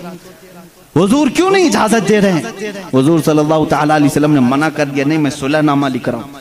हुजूर सल्लल्लाहु ताला अलैहि वसल्लम के पास हजरत उमर आए, हुजूर के बाजू पकड़ करके जोश में पूछने लगे, आका क्या हम हक पर नहीं हैं, क्यों आप इजाजत नहीं दे रहे। हुजूर ने फरमाया, उमर जो मैं देख रहा हूँ वो तुम नहीं देख रहे हो। हजरत उमर बेकरार थे, ये नाफरमानी नहीं, बेकरारी आपकी जो थी वो फर्ते जिहाद में थी। हुजूर सल्लल्लाहु अलैहि वसल्लम को कैसे कोई उम्रा से रोक सकता है, इस बात की बेकरारी थी। हजरत उमर ने ये सोचा कि अबू बकर को मना लूं, अबू बकर मान गए तो रसूलुल्लाह को भी ये मना लेंगे। हजरत अबू बकर के पास आए, सिद्दीक अकबर रज़ियल्लाहु ताला अन्हु को उन्होंने जोर से कहा, ए अबू बकर आप नहीं देख रहे हम 1400 की तादाद में और रसूलुल्लाह सल्लल्लाहु अलैहि वसल्लम सुलह लिख रहे हैं मक्का वालों के साथ, सुलह वो भी ऐसी सुलह कि हमारी उसमें इज्जत नहीं है। मक्का वाले ऐसी सुलह लिखा रहे थे कि जिसमें उनके ही फायदे थे, मदीने वालों के फायदे नहीं थे। हजरत उमर बार बार कह रहे थे, हजरत अबू बकर सिद्दीक को चला लाया, उनके हाथ झटक दिए। हजरत अबू बकर सिद्दीक ने कहा, इल्ज़म गर्ज़क या उमर, ऐ उमर अपना होश संभाल, तू किसके फैसले पर बात कर रहा है, वो मोहम्मदुर रसूलुल्लाह सल्लल्लाहु ताला अलैहि वसल्लम, अल्लाह के रसूल सल्लल्लाहु अलैहि वसल्लम जंग कहें तो जंग है, सुलह कहें तो सुलह है। मेरा ईमान है कि रसूल जो करते हैं वो अपनी तबीयत से नहीं, वो वही इलाही से करते हैं। हजरत उमर ने कहा, उस दिन मुझे एहसास हुआ कि ईमान क्या है, रसूलुल्लाह की हर बात को मिनान तस्लीम करना, ये सिद्दीक अकबर से सीखो। उसको उस सुलह को हजरत उमर ने तस्लीम किया। ये सिद्दीक अकबर रज़ियल्लाहु ताला अन्हु की ज़ात तय्यबा थी। मेरे अजीज़ों, अगर इन्हीं पर पूरी बात ख़त्म हो जाएगी, मेरा वक्त निकल जाएगा। सैयदना अबू बकर सिद्दीक रज़ियल्लाहु ताला अन्हु तकरीबन 2 साल और चंद माह आपने खिलाफत के उमूर को संभाला और आपकी उम्र मुबारका 60 साल से तजावुज कर चुकी थी, 63 साल के करीब आपकी भी उम्र मुबारका थी। ठंडियों की वजह से आप गुस्ल फरमाए और उसी में बीमार हुए। जमादिल आखिर का महीना था, जमादिल आखिर की 18 तारीख थी, जब सैयदना अबू बकर सिद्दीक रज़ियल्लाहु ताला अन्हु अपने चंद सहाबा को जमा किया और क्या वसीयत की जानते हैं कि ये मेरा आखिरी वक्त है। मैं खिलाफत को 6 सहाबा के हवाले करके जा रहा हूँ जो अशरा मुबशरा में से थे। हज़रत उस्मान थे, हज़रत अली थे, हज़रत उमर थे, हज़रत तलहा थे, हज़रत अब्दुर्रहमान बिन औफ थे। ये सहाबा साद रज़ियल्लाहु ताला अन्हु थे। ये सहाबा के हवाले करके जाते हैं, ये आपस में जिसको खलीफा बनाए, ऐ मुसलमानों तुम उसको खलीफा मान लेना।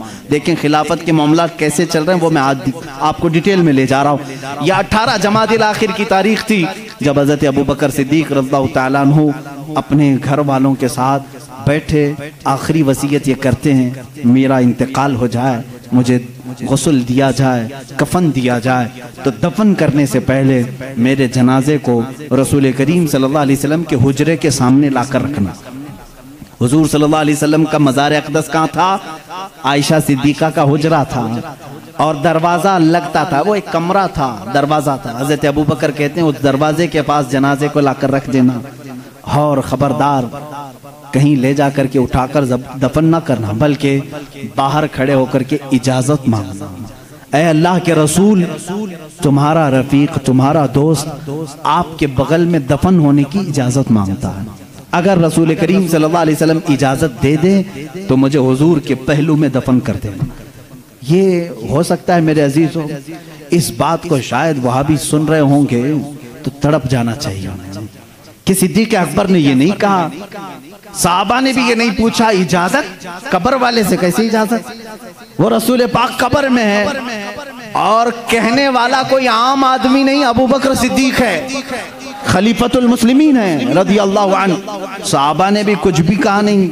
ठीक है, सबको शायद अकीदा वही था जो आज बरेली के इमाम ने हमें दिया है। साहबा का अकीदा वही था, तू जिंदा है वल्लाह, तू जिंदा है वल्लाह, मेरी चश्मे आलम से छुप जाने वाले। इसीलिए उन्होंने नहीं कहा, पूछा नहीं। वफात हो गई, गुस्ल के बाद, तजहीज़ तकफीन के बाद जनाजा लाया गया और उनके मुताबिक सहाबा ने दरवाजे के बाहर खड़े होकर के पूछा भी, ए अल्लाह के रसूल, आपका रफीक, आपका खलील, आपका यार गार आपके पहलू में दफन होना चाहता है। सहाबा का अकीदा देखो, मुलाहिजा करो। उस वक्त फरमाते हैं सहाबा बाहर थे, अचानक दरवाजे की चटखनी खुली, दरवाजा खुल गया, कब्र अथर से आवाज आई, अदखिलुल हबीब इलल हबीब, हबीब को हबीब के साथ दाखिल करो। अज़ीज़ान गिरामी, रसूल करीम सल्लल्लाहु तआला अलैहि वसल्लम की इस आवाज़ को कौन नहीं पहचानता था। सिद्दीक़ अकबर रज़ियल्लाहु तआला अन्हु को इजाज़त के बाद दफन किया गया है। हुज़ूर अकरम सल्लल्लाहु तआला अलैहि वसल्लम के पहलू में वो आराम फरमाए हैं। सिद्दीक़ अकबर की क्या ज़ात है मेरे अजीज़ों, दुनिया में थे तो रसूल के साथ रहे, कब्र में हैं तो रसूल के साथ हैं। मेरे आका ने फरमाया, क़यामत की सूर फूंकने के बाद दुनिया की सरजमीन से सबसे पहले उठने वाला मैं होऊंगा, दूसरे नंबर पर अबू बकर सिद्दीक होंगे, तीसरे हज़रत उमर होंगे। हुजूर खुद फरमाते हैं, ऐ लोगों तुम्हें मालूम है महशर के मैदान में मैं किस तरह से आऊँगा। मेरे आका फरमाते हैं, मैं अपनी कब्र से उठूँगा, अबू बकर व उमर उठेंगे, मैं दोनों के हाथों पर कंधे, दोनों के कंधों पर अपना हाथ रख करके मैदान महशर में आऊँगा। अल्लाह अल्लाह, वो जलवा कैसे होगा जब एक वजीर इस तरफ हो, दूसरा वजीर उस तरफ हो, बादशाह हिकमत बीच में हो। वो क़यामत के दिन है। इसीलिए मेरे अजीजों, रसूल करीम सल्लल्लाहु तआला अलैहि वसल्लम की बादशाहत आज भी है या नहीं? बादशाह किसको तस्लीम करते हो? बादशाह किसको मानते हो? रसूल करीम सल्लल्लाहु अलैहि वसल्लम को एक मुहक्किक ने बड़े अच्छे अंदाज में मुझसे एक बात कही थी कि दुनिया का निज़ाम है कि जब बादशाह कुर्सी पे होता है तो वजीर उसके पहलू में होते हैं। वजीर इधर है, इधर कोई वजीर बैठा है। बादशाह जब उठ के चला गया तो वजीर भी चले जाते हैं, वजीरों की कुर्सियां भी खाली होती। बादशाह जब तक बैठा है वजीर भी बैठे हुए हैं, जब तक बादशाह कुर्सी पर है वजीर भी हैं।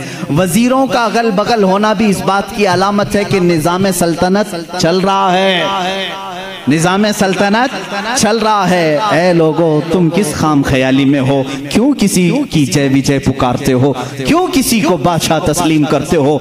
अल्लाह के हबीब मोहम्मदुर रसूलुल्लाह सल्लल्लाहु अलैहि वसल्लम दुनिया में जब थे तब वो शाह थे, वो बादशाह थे। अपनी कब्र अथर में जब गए तो एक पहलू में सिद्दीक़ अकबर लेटे हैं और आगे के पहलू में उमर फारूक लेटे हैं। ये इस बात की अलामत है वजीर अब भी अगल बगल हैं और बादशाह अपनी कुर्सी बादशाह पर कायम है। वो जिंदा है वल्लाह, तू जिंदा है वल्लाह, मेरी चश्मे आलम से छुप जाने वाले। जब तक ये कब्रों का मंजर कायम रहेगा समझना रसूलुल्लाह की बादशाहत कायम रहेगी। आई नई हुकूमत, सिक्का नया चलेगा, आलम में रंग बदला, सुबह शबे विलादत बुझ गई जिसके आगे सभी मशालें, शम्मा वो लेकर आया हमारा नबी। मेरे अजीजों, उस नबी का दौर खत्म नहीं हुआ, उस नबी का दौर अब भी बाकी है, उस नबी का दौर अब भी बाकी है।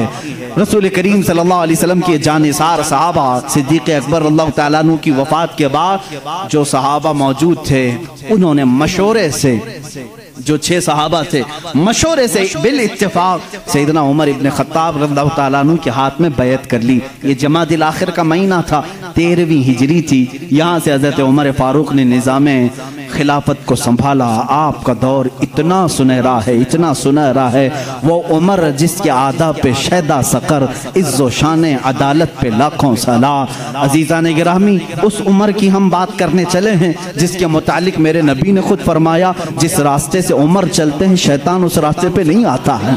जहाँ तक उमर की खुशबू जाती है शैतान उससे दूर भागता है। लौकान बादी नबीयन लकान उमर इब्न खत्ताब।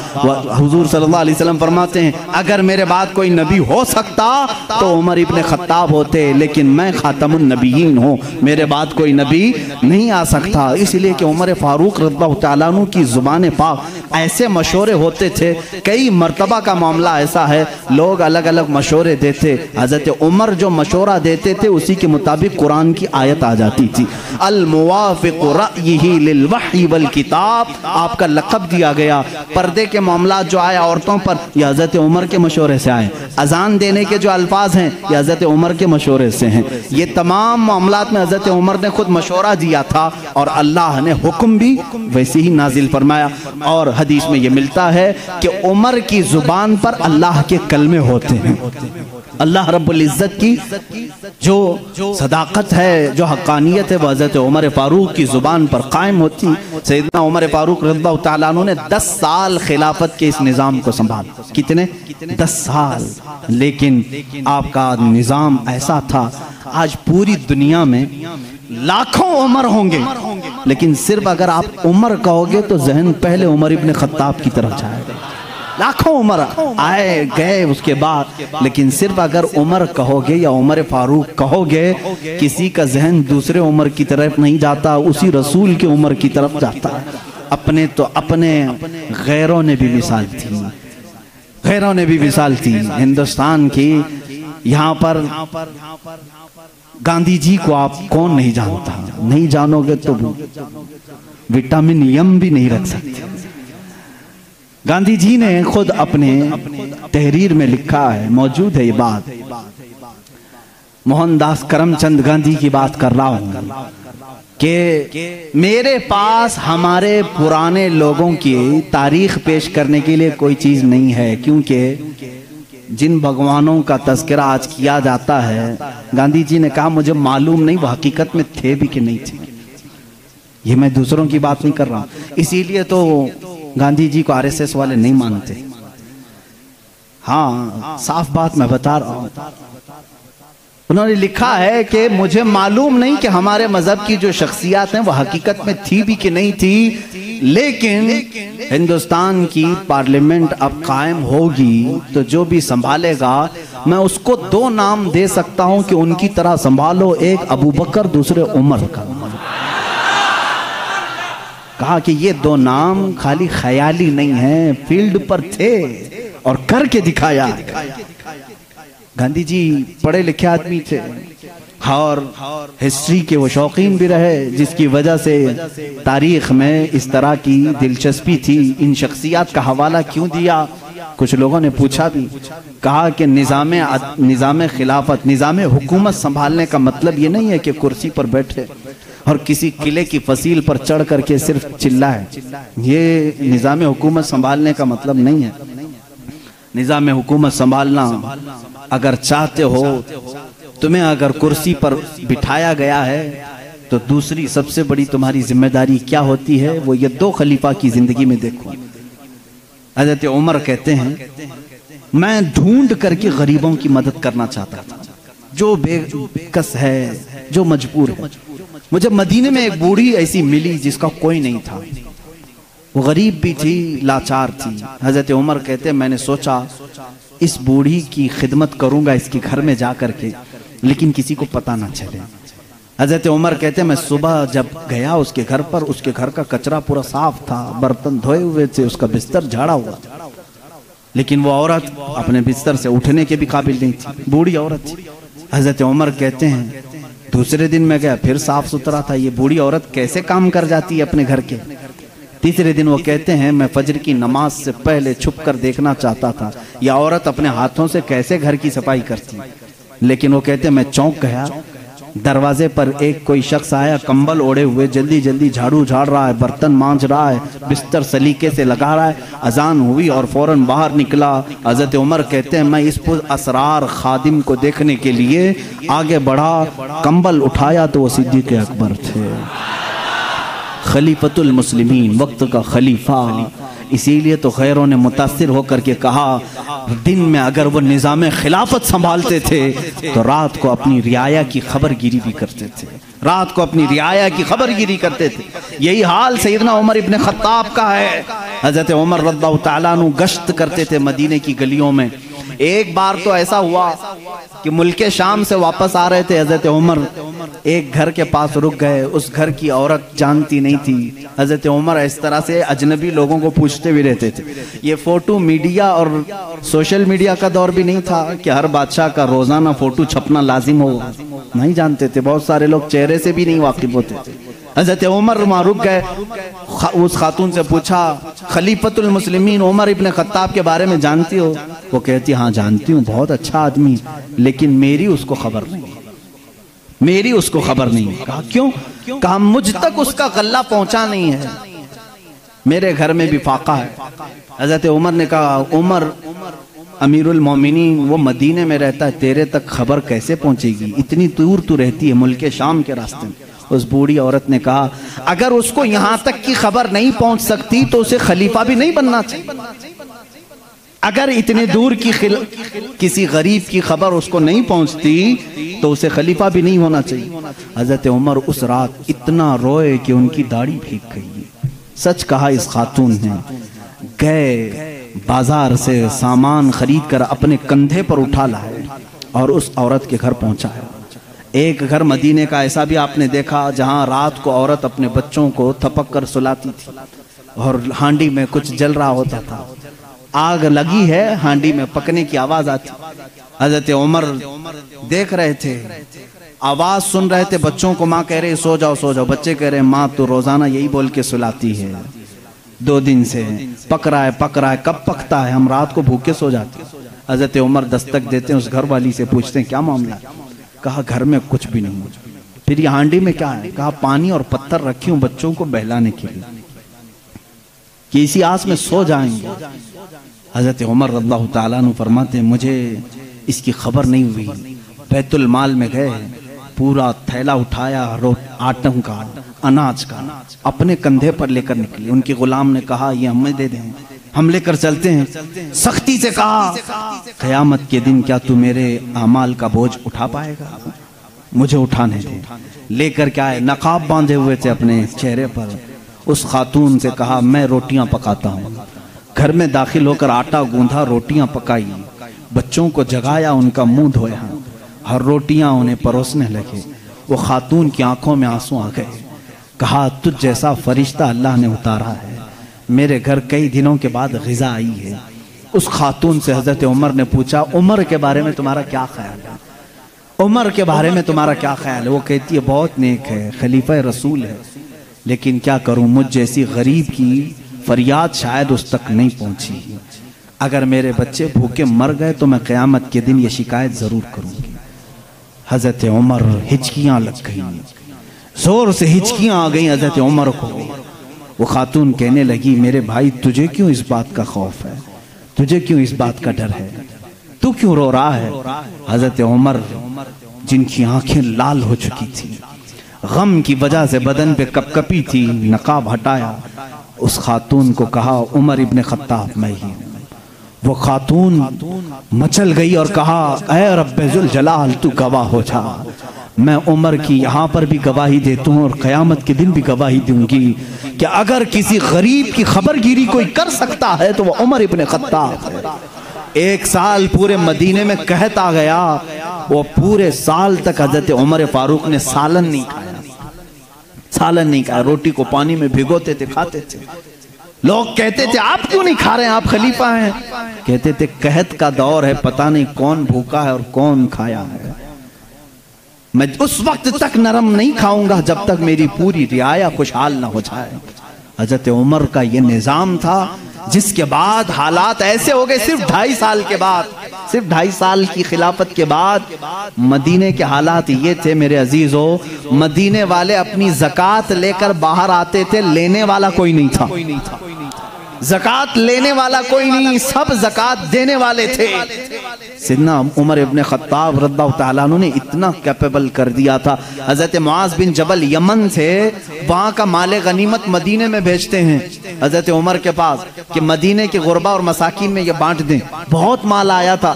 हज़रत उमर ने वो ज़कात के माल को हज़रत मुआज़ बिन जबल पर ये कह कर के वापस कर दिया, मदीने में अब कोई फ़कीर नहीं रह गया, सब ज़कात निकालते हैं, इसका कोई मुस्तहिक नहीं, यमन में ही बांट दो। हज़रत मुआज़ ने फिर दोबारा भेजा कि यमन में भी कोई फ़कीर बाकी नहीं है, जो थे उनको बांटने के बाद ये भेजा गया है। हज़रत उमर ने वो माल दूर के किसी मुल्क भेजा जहाँ फ़ुक़रा व मसाकीन थे। ये निज़ाम अदल अगर कोई कायम कर सकता है तो वो उमर इब्ने खत्ताब है। रज़ी अल्लाह ताला। और जानते हैं पूरी कायनात के लिए, पूरी दुनिया के लिए हज़रत उमर के वो काम जो आज भी दुनिया उनकी प्यासी है। और पार्लियामेंट के लॉ बनाने वालों के लिए मेरा चैलेंज है, उमर इब्न खत्ताब के बनाए हुए कवानीन को छोड़कर आज पूरी दुनिया की किसी पार्लियामेंट में मुकम्मल लॉ कोई बना ही नहीं सकेगा। इसलिए कि जराइम के कवानीन, बच्चों के कवानीन, औरतों के कवानीन, बूढ़ों के कवानीन, सबके कवानीन सबसे पहले हज़रत उमर फारूक ने मुरत्तब किए। और जानते हैं ये लेआउट बनाने वाला सिस्टम, डेवलप करने वाला सिस्टम, सिटी बनाने का प्लान सैयदना उमर फारूक का दिया हुआ है। सबसे पहले बसरा और कूफा आपने बनाया था, यानी मास्टर प्लानिंग के साथ सिटी बनाई गई। रोड बनाने का सबसे पहला काम हज़रत उमर फारूक ने किया है। तारीख सबसे पहले हज़रत उमर फारूक ने कायम की। बैतुल माल का निज़ाम सबसे पहले हज़रत उमर ने कायम किया है। मस्जिदों के मुअज्जिन और मस्जिदों के इमामों के लिए तनख्वाह का सिस्टम हज़रत उमर फारूक ने कायम किया है। और इतना ही नहीं, अदल का हाल तो ऐसा था कि किसी के साथ कोई रियायत नहीं, किसी के साथ कोई रियायत नहीं, चाहे वो कोई भी हो। मिस्र के गवर्नर के बारे में लोगों ने सिर्फ इतना कहा कि इनके यहाँ बहुत कीमती घोड़ा है, बहुत पैसों का घोड़ा है और इनका लिबास बहुत महंगा है, ये गवर्नर हैं। हज़रत उमर के पास ये शिकायत आई, उनको बुलाया और बुला करके कहा तू रियाया के साथ क्या करने के लिए तुझे भेजा गया? वहाँ के पैसों से तूने कीमती घोड़ा खरीदा, कीमती लिबास पहना। वो उनकी गवर्नरी को माजूल करके 100 बकरियां खरीद करके उनको दिया कि अब जिंदगी भर ये बकरियां तू चराएगा। बकरियां चराने पर गवर्नर को रख दिया। ये उनके मामलात में फिर कोई कुछ नहीं कह सकता था। बड़े बड़े सहाबा, हज़रत साद इब्न अबी वक्कास को माजूल कर दिया था। खालिद बिन वलीद रज़ियल्लाहु ताला अन्हु, जिनको सैफुल्लाह कहा जाता है, जिस जिहाद में भी वो जाते थे फतह होना लाजमी हो जाता था। ये तो सबको मालूम है। हज़रत खालिद बिन वलीद अपनी ज़िंदगी में इतनी जंगें की हैं, कोई जंग में शिकस्त नहीं हुई। उनका ये फ़ख्र था, जब जिहालत में थे ना, इस्लाम नहीं लाए थे, वो जंगे उहद के सिपह सालार बन के आए थे, उसमें भी उनको ही फतह मिली थी। कहते कुफ्र की हालत में भी अल्लाह ने फतह ही दी थी, इस्लाम में आए तब भी अल्लाह ने फतह ही लिखी थी। हज़रत खालिद बिन वलीद एक ऐसे जर्नेल का नाम है जिसका नाम क़यामत तक कायम रहेगा। लेकिन हज़रत उमर फारूक रज़ियल्लाहु ताला अन्हु ने सिपह सालारी से उनको माजूल कर दिया था। सस्पेंड करना मामूली बात नहीं, लेकिन हज़रत उमर क्यों करते थे जानते हैं? बाज लोग इसको नुक्ताचीनी करते हैं, हज़रत उमर इसको हटाए उसको हटाए। हज़रत उमर फारूक रज़ियल्लाहु ताला अन्हु के पास कुछ लोग सिफारिश लेकर के आए, खालिद बिन वलीद के बगैर जिहाद का मैदान कैसे होगा? उनको आपने माजूल किया। काम माजूल किया हूँ, लेकिन सिपाही बन करके वो जाएंगे, सिपाही बन करके जाएंगे, सिपाही सालार कोई और होगा। साहबा ने पूछा इस फैसले को लेने में कोई हिकमत है अमीरुल मोमिनीन? अल्लाह अल्लाह, तवक्कुल देखें। अमीरुल मोमिनीन ने कहा हाँ जरूर हिकमत है। मैं मुसलमानों को ये बताना चाहता हूँ कि कोई जिहाद, कोई जंग खालिद बिन वलीद की वजह से फतह नहीं होती, अल्लाह की मदद से होती है। सारे लोग ये डिपेंड होकर के ना बैठ जाएं कि इसी की वजह से होती है। मैं इस उसूल को तोड़ना चाहता हूँ, फतह जो मिलती है वो अल्लाह की तरफ से होती है। ये यकीन देना था, बस इसलिए मैंने माजूल किया है। और यकीन, तवक्कुल ऐसा हज़रत उमर फारूक रज़ियल्लाहु ताला अन्हु का किताबों में लिखा है। मिस्र के गवर्नर, उन्होंने एक बुरी रस्म के मुतालिक खत लिख करके भेजा। दरियाए नील सूख जाता था हर साल, वहाँ के लोग अपनी 16 साल की एक नौजवान लड़की को ज़बह करते, उसकी बलि चढ़ाते थे और खून जो है दरियाए नील में बहाते। उनका अकीदा था बलि देने के बाद फिर दरिया जोश मारकर ऊपर आ जाता था। हर साल ऐसा होता था। उन्होंने जब इस्लामी हुकूमत वहाँ आ गई तो लोगों ने वहाँ के गवर्नर से, जो मुसलमान थे, सहाबी थे, उनसे पूछा हर साल हमारा मामूल है, इस साल भी आप इजाज़त दें, जुलूस निकालेंगे, एक लड़की को ज़बह करेंगे, उसका खून डालेंगे। उन्होंने कहा मैं तो ये काम नहीं करूँगा, और अगर ऐसा है तो देखा जाएगा। वो खामोश रहे। दरियाए नील हकीकत में सूख गया, पानी नीचे चला गया, लड़की की बलि नहीं दी। तो याद रखना, शैतान इस तरह की हरकतें तुम्हें करके दिखाएगा ताकि तुम्हारा अकीदा खराब हो जाए। उस गवर्नर ने हज़रत उमर के पास खत लिखा कि इसका क्या करूं, ये कैसे हल निकालूं। हज़रत उमर फारूक रज़ियल्लाहु ताला अन्हु ने जवाब में 2 खत भेजे, एक गवर्नर के नाम और एक दरियाए नील के नाम। दरियाए नील दरिया है क्या? दरिया भी खत पढ़ता है? दरिया भी बातचीत करता है। हाँ, रसूल के गुलामों के साथ हर चीज बातचीत करती है, हर चीज बातचीत करती है। हजरत उमर ने एक खत गवर्नर के नाम पर लिखा, तुम फिक्र मत करो, तुम अपने काम पर बाकी रहो, रसूलुल्लाह की शरीयत का निफाज कायम रहे। और रही बात दरिया जो सूखता है, मैं इसको लेटर लिख रहा हूँ, इसको खत लिखा। क्या? बिस्मिल्लाहिर्रहमानिर्रहीम। ऐ नील, ये खत उमर इब्ने खत्ताब रसूलुल्लाह के खलीफा की तरफ से दरिया नील के लिए। मैं कहता हूँ, ऐ नील, अगर तू अपनी मर्जी से बहता है तो हमें तेरे पानी की जरूरत नहीं, और अगर तू अल्लाह के हुक्म से बहता है तो उमर इब्ने खत्ताब रसूल की खिलाफत को जो कायम किया है, हुक्म देता है कि अल्लाह के हुक्म से जारी हो जा। इतना लिखा और कहा, ये दरियाए नील को देना और ये मिस्र के गवर्नर को देना। खत लेकर के कासिद आया, कासिद ने गवर्नर को खत पकड़ा है, गवर्नर के नाम पर था, वो पहुंचा, दरियाए नील के नाम पर था, जो दरियाए नील को दिया गया। उस वक्त मौजूद मिस्र के सारे लोग शाहिद हैं, उसी वक्त दरियाए नील का पानी जोश मारकर 16 गज ऊपर आ चुका था। आज तक दरियाए नील दोबारा कभी नहीं सूखा। 14 सदियां गुजर गई, मैं खुद दरियाए नील की कश्ती की सवारी कर चुका हूँ। मिस्र में 5-5 साल तक काहिरा में पानी बरसता नहीं, बारिश नहीं आती। 5 साल, तकरीबन 4 साल तक रहे, एक दिन भी बारिश नहीं देखी। 5-5 साल तक बारिश नहीं आती, लेकिन दरियाए नील में जाओ तो लबालब भरा रहता है। ऐसा लगता है कि खत का असर आज भी बाकी है। रसूलुल्लाह के गुलामों की हुकूमत हर शय पर कायम है, हर शय पर कायम है। अल्लाह के नबी सल्लल्लाहु अलैहि वसल्लम के इन खुलफा ने पूरी दुनिया पर हुकूमत की। क्यों ना हुकूमत करें? इसलिए कि ये ताबे थे अल्लाह उसके रसूल के।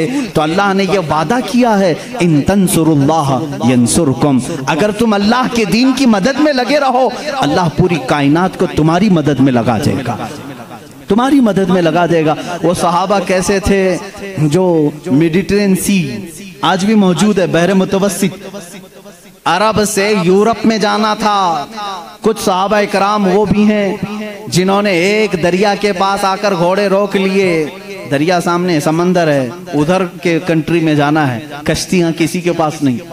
जो जर्नेल साहबी थे, सिपह सालार, सबों ने कहा क्या करें, यहाँ दरिया कश्ती कोई नहीं लाया, हम वापस चलें, दूसरा कोई रास्ता देखें। उस साहबी ने कहा बहुत लंबा सफर करके आए, वापसी का कोई रास्ता नहीं हो सकता। कहा सामने समंदर है, कहा हम रसूल के गुलाम हैं, रसूल करीम सल्लल्लाहु अलैहि वसल्लम के गुलाम हैं। भला आज तक कोई आंधी हमारा रास्ता रोक सकी है? कोई तूफान हमारा मुंह मोड़ सका है? उस साहबी ने ऐसी तकरीर की और साहबा ने पूछा करना क्या है ये तो बताएं। सिपह सालार साहबी ने कहा अल्लाह का नाम लो, घोड़े दौड़ाओ, समंदर में चलते चलो। वो साहबा कहते हैं सिपह सालार साहबी आगे बढ़ते रहे, समंदर में घोड़े दौड़ते रहे, यहाँ तक के पूरे समंदर का सफर तय हो गया, किसी घोड़े की टाप पर एक बूंद पानी तक ना लगा। दश्त तो दश्त है, इकबाल ने इसी के लिए कहा दश्त तो दश्त है, दरिया भी ना छोड़े हमने, बहरे जुल्मात में दौड़ा दिए घोड़े हमने। दी अजाने कभी यूरोप की कलीसाओं में तो कभी अफ्रीका के तपते हुए सहराओं में। आ गया ऐन लड़ाई में गर वक्ते नमाज, किबला रूहों के जमीन बोस हुई कौमे हिजाज। एक ही सब में खड़े हो गए महमूद अयास, न कोई बंदा रहा न कोई बंदा नवाज। ये हमारी तारीख है, ये हमारी शान है। सैयदना उमर इब्ने खत्ताब रज़ियल्लाहु ताला अन्हु के दौरे खिलाफत के सुनहरे काम बहुत तवील है मेरे अजीजों। उस निज़ाम अदल को मैं आज भी चैलेंज करता हूँ। गस्सान का एक बादशाह इस्लाम में आया है, इस्लाम कबूल करके आया है, हज के लिए निकले खुशी में सारे मुसलमान, हजरत उमर भी उसमें साथ में थे, खलीफा थे। तवाफ के दौरान उस बादशाह की लुंगी पर एक मुसलमान का पैर पड़ गया, लुंगी सरक गई, उसने अपनी बेइज्जती महसूस की, थप्पड़ मारा काबे के सामने। उस मुसलमान को बहुत उसने मारा, वो जख्मी हो गए। उन्होंने शिकायत की हजरत उमर फारूक के पास। आदिल, वो अदल की पैकर जो निज़ामे रसूल से जरा बराबर हट कर कभी फैसला नहीं करते। हजरत उमर का फैसला तो वो है कि एक बंदा ये हुजूर के पास फैसला लेकर के आया था, मालूम है ना, एक यहूदी और एक मुसलमान जमीन के झगड़े में फैसला किया। हुजूर ने फैसला किया यहूदी के हक में, ये जमीन तू छोड़ दे, लेकिन वो मुसलमान मुनाफिक था, दिल में बुग़्ज़ था। उसने कहा मैं रसूल का फैसला नहीं मानता, उमर के पास फैसला लेंगे, उमर के पास करेंगे। वो यहूदी को यकीन था जो रसूल फैसला करेंगे वही उमर भी करेंगे। लेकिन यहाँ मामला बदल गया, यहाँ मामला बदल गया। वो मुनाफिक ये सोचता था कि उमर को मैं अपनी बातों में ले लूंगा, ये यहूदी है हमारे दुश्मन, ज़मीन मेरे हवाले कर दी जाए। हज़रत उमर के पास दोनों गए और कहा हमारा मामला ऐसा ऐसा है। उस यहूदी ने कहा ए उमर एक बात सुन लो, ये फैसला तुम्हारे नबी के पास हुआ था। कहा उन्होंने क्या कहा? कहा मेरे हक में उन्होंने ज़मीन का फैसला किया। फिर इसने क्या किया? कहा ये नहीं मानता, ये कहता है उमर के पास फैसला करें। अल्लाह अल्लाह। कहा मैं तो फिर इसका फैसला करता हूँ। हज़रत उमर अंदर गए, तलवार लाए और उसकी गर्दन उड़ा दी। कहा जो रसूल का फैसला ना माने उमर उसका फैसला ऐसे ही करता है। ये बात मदीने में मशहूर भी हो गई। मुसलमान का कत्ल कर दिया उमर ने। हुजूर ने उनको बुलाया और कहा कि तुमने एक मुसलमान का कत्ल किया। कहा मैं उसको मुसलमान मानता ही नहीं जो आपको हकम नहीं मानता, लेकिन अगर मैं गलती पर हूं तो या रसूल अल्लाह मुझे सजा दे दें। उस वक्त तक आयत नहीं आई थी, आयत नाज़िल हुई फला वरब्बिका ला युमिनून हत्ता युहक्किमूका फीमा शजर बैनहुम। ऐ रसूल कसम है तुम्हारे रब की, अल्लाह फरमा रहा है, अल्लाह फरमा रहा है ऐ रसूल तुम्हारे रब की कसम, वो ईमान वाला हो ही नहीं सकता जो अपने आपसी मामलात में आपको हकम नहीं मानते। हुजूर ने फरमाया तब तो उमर ने सही फैसला किया। उस फैसले के हामिल अलंबरदार उमर के पास रज़ियल्लाहु तआला फैसला लेकर के आए गस्सान के बादशाह और एक आम मुसलमान का। वो बादशाह है, पहले ईसाई था, मुसलमान हुआ चंद दिन पहले मुसलमान हुआ है। दोनों का फैसला आया। हज़रत उमर ने पूछा क्या मामला है? वो गस्सान के बादशाह ने कहा ए उमर अमीरुल मोमिनीन, क्या मुझे भी कटहरे में खड़ा करेंगे? मैं बादशाह हूँ गस्सान का, आप मुझे अपने बाजू में बिठाए। हज़रत उमर ने कहा आज मुकद्दमा है, बादशाह नहीं, तुम भी वहीं खड़े रहोगे जहां मुकद्दमा करने वाला खड़ा है। दोनों को खड़ा किया, मामला पूछा तो उसके बाद हज़रत उमर ने कहा तुमने ज्यादती की, उसका गलती से पैर पड़ा है। हाँ अगर तुम्हें लगता है कि उसने तुम्हारी बेइज्जती की तो सजा भी थोड़ी होनी चाहिए थी, लेकिन जितना तुमने उसको मारा है ये उसका हक है। कहा क्या फैसला होगा? हज़रत उमर ने कहा उस आम मुसलमान से जितने थप्पड़ ज्यादा उसने लगाए तू भी लगा दे, यही फैसला है। जितना उसने ज्यादा मारा है तू मार। वो गस्सान का बादशाह कहता है बादशाह को आम आदमी मारेगा? हज़रत उमर ने कहा हाँ मारेगा, ये निज़ाम रसूल है, ये निज़ाम रसूल है, ये कैसर और किसरा की हुकूमतें नहीं है, ये अल्लाह के नबी की कायम की हुई अदालत है। उसने कहा एक दिन की मुझे मोहलत दें, कल आकर के इस फैसले पर अमल किया जाए। आपने कहा मोहलत तो दी जा सकती है, जैसे रिमांड में लेते हैं।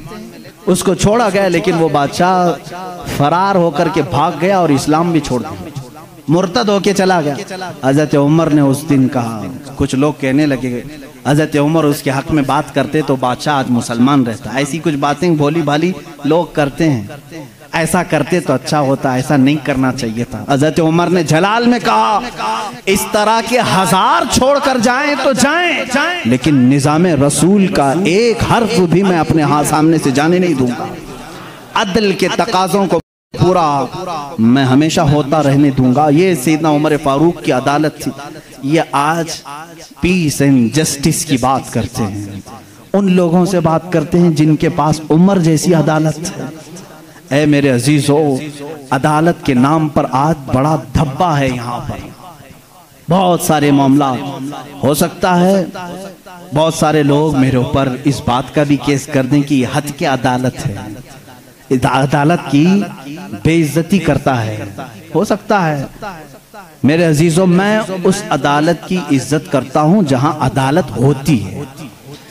मैं उसको जज और आदिल नहीं मानता जो पार्लियामेंट की सीट की भूख में मस्जिदें बेच देता हो। मैं उसकी अदालत को नहीं तस्लीम करता जो एक कलील जमात को नजरअंदाज करके हाकिम पार्टी की तरफ बोलता है।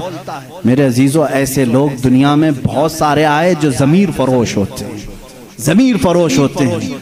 हिंदुस्तान भी उसी डगर पर चलने लग गया। अब तक दुनिया की सबसे बड़ी डेमोक्रेसी, सबसे बड़ी जमहूरियत हिंदुस्तान में थी, जहां पर निज़ाम ऐसा था। हमारा अदलिया का निज़ाम बहुत अच्छा था, हमारी कोर्ट जितनी थी यहाँ पर सबके साथ बराबर का सुलूक किया जाता था, हिंदू हो मुस्लिम हो। आज भी बहुत सारे जज हैं जो ओथ लेते हैं कि मेरा दीन, मेरा मजहब, मेरा सब कुछ इंसाफ होगा, संविधान होगा, मैं सामने किसी को नहीं देखूंगा। देखते नहीं आप, जज के सामने पट्टी बांधे हुए एक मूर्ति को रखा जाता है। क्यों? कानून जब भी होता है वो सामने वाले को देख करके नहीं, उसके प्रूफ सबूत देख करके। लेकिन यहाँ पर अब आम बच्चे को भी बेवकूफ बनाया जा रहा है। मैं इस बात की आवाज उठाना चाहूंगा, इस जुल्म को बंद करो, इस जुल्म को बंद करो। और ये डिक्टेटरशिप जो लाई जा रही है, इस जमहूरियत को खत्म करके, कत्ल करके, देखना चंद दिनों के बाद ये सारे निजाम खत्म करने की बात करेंगे। आज मुसलमानों के खिलाफ एक जहर फैलाया जा रहा है, इसी तरह चंद दिनों के बाद अब दलितों की बारी आएगी। इसलिए कि दलितों को भी एक आंख नहीं भाते, ये कभी पसंद नहीं करते। ये 2000 साल पुराना निजाम मनुस्मृति का लाना चाहते हैं, जहां सिर्फ चंद लोगों की हुकूमत होगी। जानते हैं, तारीख उठा करके पढ़ो, इसी सरजमीन पर ऐसे जुल्म किए गए हैं जहां चंद ब्राह्मणों ने कम जात के लोगों के कान काटे हैं, जहां लोगों के कानों में गरम तेल डाले हैं। इसी सरजमीन पर कम जात के लोगों को कूड़ा करकट में घर बनाने पर मजबूर करते थे। जहां आला जात के लोगों के पेशाब पाखाने होते थे, वहां दलित बिरादरी को रखने पर ही मजबूर करते थे। हर एक के गले में रस्सी बांधकर एक मटका लटकाते थे कि थूकना है तो दलित जमीन पर थूक नहीं सकता, उस मटके में थूकेगा, इसलिए कि उसका थूक जमीन पर पड़े तो ये अपशगुन समझते थे। उस पूरे निजाम को, यहाँ पहले हिंदुस्तान में ये सारी चीजें चली हैं, कास्टिज्म, जात बिरादरी, ऊंच नीच के मामला चलते रहे। लेकिन मैं समझता हूं कि हिंदुस्तान को जब आजादी मिली, भारत को जो आजादी मिली 1947 के बाद, सबों ने मिलकर के एक संविधान बनाया था, अदल इंसाफ का सब लोगों ने हलफ उठाया था, इसमें सबका हिस्सा बराबर का होगा, सब लोगों ने कुर्बानी दी है, सबके लिए निजाम एकसा होगा, बराबर होगा, और सबकी दीन का, सबके रिलीजियन का मान सम्मान किया जाएगा। लेकिन अब जो हालात हैं मेरे अजीजों, ये दूसरी डगर पर चल पड़े। अब यहाँ पर उस संविधान को ये खत्म करने की बात कर रहे हैं जो अंबेडकर की सरपरस्ती में बनाए गए थे, उसको खत्म करके ये नए संविधान की बात करने जा रहे हैं। चंद दिनों के बाद ये वोटिंग पावर भी खत्म करने की बात करेंगे। तुम सबको वोट देने का भी हक नहीं होगा, ठहरने की, उम्मीदवार होने की बात तो दूर है। मैं इस निजाम की खुल्ला मुखालिफत करता हूं और मजम्मत करता हूं, मैं मजम्मत करता हूं। हमारे लिए वही भारत और वही हिंदुस्तान अच्छा है जो हमारे बड़ों ने अपने खून की कुर्बानी से आजाद किया है। आप सब उसी भारत को तस्लीम करेंगे या नए नवेले भारत को? हम इस नवे नवेले भारत को जिस डगर पर ये ले जा रहे हैं, कास्टिज्म के पर, हम उसको नहीं तस्लीम करते। हम उस भारत को, उस संविधान को मानते हैं जहां अदल सबके लिए बराबर हो, सबके लिए बराबर हो। सुप्रीम कोर्ट को आजाद रखा जाए, वो सबके साथ बराबर का इंसाफ कर सके, चाहे वो तख्त पर बैठा हुआ आदमी हो, चाहे वो गरीब आदमी हो, सबके साथ बराबर का अदल कर सके। हिंदुस्तान ही की बात मैं अगर बताऊं, यहाँ पर एक बादशाह ऐसा भी गुजरा जिसके एक तीर से एक बच्चे की मौत हो गई थी, एक बच्चे की मौत हो गई। औरत जो बच्चे की माँ थी वो मुकदमा कर दी चीफ जस्टिस के पास। उस वक्त के जो चीफ जस्टिस थे काजी सिराजुद्दौला, उन्होंने तलब किया बादशाह को तलब किया। इसी हिंदुस्तान की बात कर रहा हूं। औरत एक जगह खड़ी है, वक्त का बादशाह एक जगह खड़ा है। औरत ने कहा मेरे बच्चे को इनके तीर से मौत हो गई। बादशाह शिकार खेल रहा था, चूक के तीर लग गया। बादशाह ने कहा हाँ मेरा तीर लगा तो है, गवाह भी हैं, सिपाही भी गवाह हैं, औरत भी गवाह है। दो ऑप्शन होते हैं मौत के बाद, किसी का कुछ कत्ल हो गया अनजाने में, चूक कर अगर कत्ल हो गया, दो ऑप्शन इस्लाम देता है।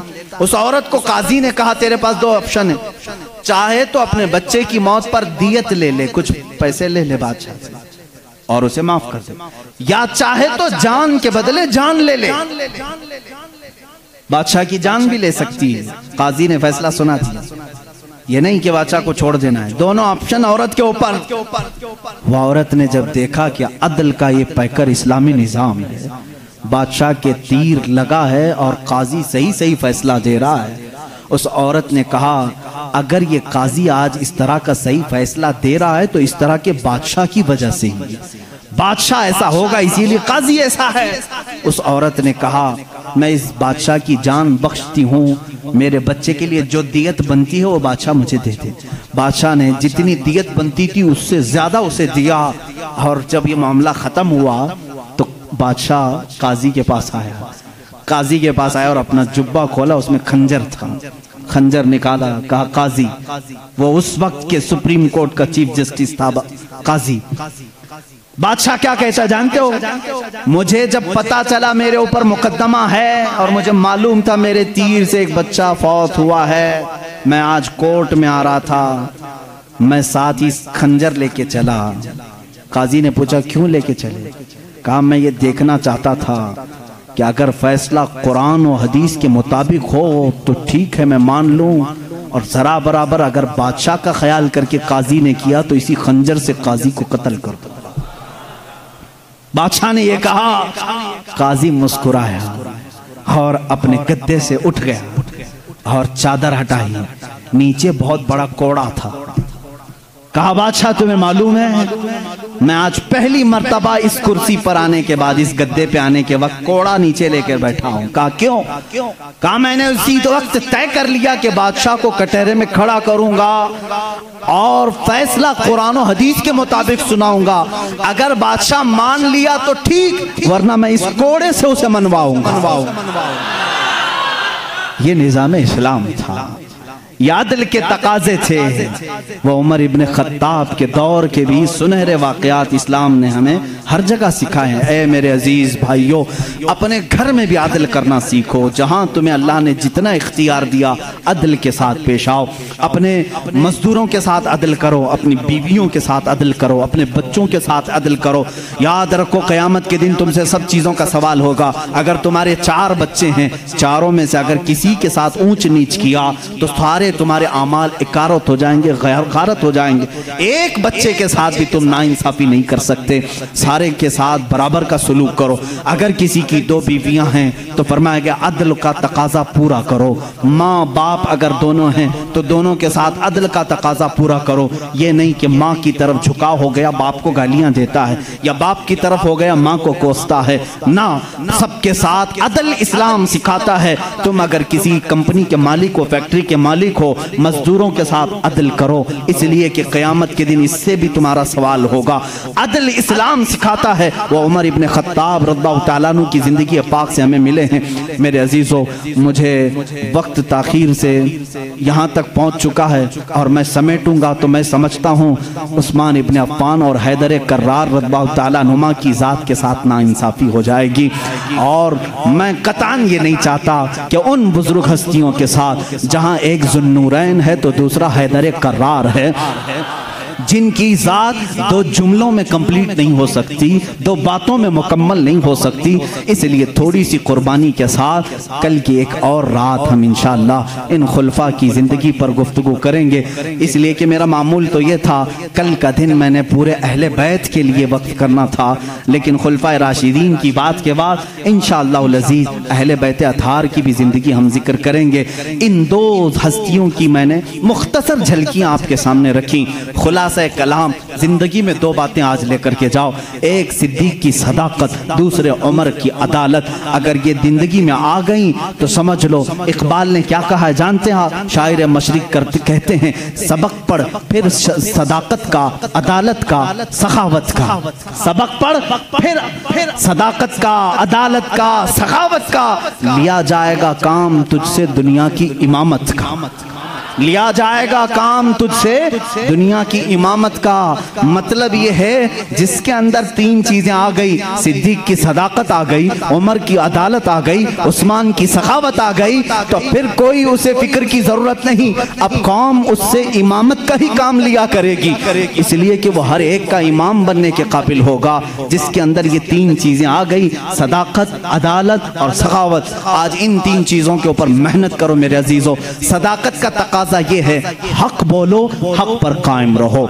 हक बोलने के लिए किसी से खौफ ना खाओ, जब तक जुबान चल रही है बोलो। मैं तो यही समझता हूँ, मेरा मजहब, मेरा मसलक यही है, मैं हुसैनी हूँ, हक गो हूँ, मैं हुसैनी हूँ, वफादार हूँ, मैं हुसैनी हूँ, शुजाअत का अलंबरदार हूँ। ये हमारे नारे होने चाहिए। मैं हुसैनी हूँ, यजीद के हाथ में हाथ देने वाला नहीं। मैं हुसैनी हूँ, हुकूमत के दबाव में आने वाला नहीं। मैं हुसैनी हूँ, जुल्म का साथ देने वाला नहीं। मैं हुसैनी हूँ, मजलूमों के साथ रहने वाला हूँ। इसी तरह आप सब ये भी नारा लगाएंगे, मैं सिद्दीक की सदाकत का अलंबरदार हूँ। बात 50,000 के मजमे में भी वही करूंगा और 5 लोगों के मजमे में भी वही करूंगा। अगर 5 मुसलमान हैं तब भी मैं कहूंगा अल्लाह सबसे बड़ा है। तख्त पर मुझे बिठाया जाए तब भी कहूंगा अल्लाह सबसे बड़ा है। ये सिद्दीक का मिजाज हमें देता है। सिद्दीक की जात से जो मिजाज हमें मिलता है वो ये है, अगर तुम तख्त पर बैठो तब भी ये कहो अल्लाह सबसे बड़ा है, और अगर तुम अपने घर में हो तब भी कहो अल्लाह सबसे बड़ा है। और उमर का मिजाज क्या कहता है जानते हो? एक बार आपको लोगों ने अमीरुल मोमिनीन का नारा लगाया जब बैतुल मुकद्दस फतह हुआ था। अल्लाह अल्लाह, आप रो पड़े, सारे लोगों को जमा किया, एक ऊंचे टीले पर खड़े हो गए, खुतबा दिया, रोने लगे, ऐ मुसलमानों, आज तुमने मुझे अमीरुल मोमिनीन कह के पुकारा है, अमीरुल मोमिनीन कह रहे हो। सुनो, मैं अपनी हैसियत बताता हूँ, मेरी जात क्या है। मैं खत्ताब का वही बेटा उमर हूँ। आपके बाप का नाम क्या था? खत्ताब। हज़रत उमर कहते हैं मैं खत्ताब का वही बेटा उमर हूँ जिससे बचपन में 2 बकरियां भी नहीं संभाली जाती थी। मेरे बाप मुझको 2 बकरियां देकर भेजते थे, मैं उन्हें संभालने के लिए जाता, कभी एक इधर भागती कभी वो उधर भागती। मेरे बाप बड़े सख्त थे, मुझे घूंसे मारते थे, मुझे थप्पड़ मारते थे, मैं बारहा मेरे बाप की मार खाया हूँ, मुझसे 2 बकरियां नहीं संभाली जाती थी। और आज हालत ये है, 25 लाख मुरब्बा मील पर तन्हा उमर फारूक की ज़मा में हुकूमत है। मजाल है मुल्क शाम में कोई आवाज उठा सके, मजाल है कोई यमन में आवाज उठा सके, मजाल है कोई मिस्र में आवाज उठा सके, मजाल है कोई इराक में आवाज उठा सके। किसी की आवाज नहीं उठती। बैक वक्त इस जमाने की 7 कंट्रियों को तन्हा मदीने में बैठ करके वो देख रहे थे। निहावंद में जंग हो रही है, निहावंद में जंग हो रही है। एक साहबी सारिया, उनको उमर फारूक मस्जिद नबवी में खिताबत के दरमियान पुकार कर कहते हैं, या सारिया इलल जबल, या सारिया इलल जबल, या सारिया इलल जबल। मदीने में हजरत उमर फारूक जुम्मा का खुतबा दे रहे हैं और पुकार रहे हैं, सारिया पहाड़ की तरफ जाओ, पहाड़ की तरफ जाओ, पहाड़ की तरफ जाओ। मस्जिद में बैठे हुए किसी को कुछ समझ में नहीं आया। 1 महीने के बाद वो लश्कर निहावन से आया, पूछा गया क्या हुआ तुम्हारे साथ? हजरत सारिया उस जंग के सिपह सालार थे, कहते हैं करीब था कि हम शिकस्त खा जाते, हम लुट जाते। जुम्मा का वक्त था, ऐन दोपहर के वक्त पहाड़ों के ऊपर से हमें आवाज आने लगी, ऐ सारिया पहाड़ की तरफ आ जाओ, पहाड़ की तरफ आ जाओ, पहाड़ की तरफ आओ। हम उस आवाज को लब्बैक कहते हुए चढ़े, अल्लाह ने हमें फतह याबी अता फरमाई। ऐ मेरे अजीजों, मुसलमान कहते सारिया तुझे मालूम है ये आवाज किसी और की नहीं, वो मदीने से बैठकर उमर फारूक ने तुम्हें पुकारा था। जब रसूलुल्लाह का ये गुलाम, रसूलुल्लाह के ये गुलाम मस्जिद नबवी के मिंबर से आवाज दे करके मुल्क शाम के निहावंद में मदद कर सकते हैं, तो फिर मैं ये क्यों ना कहूं, हम यहाँ से पुकारें वो वहां से सुने।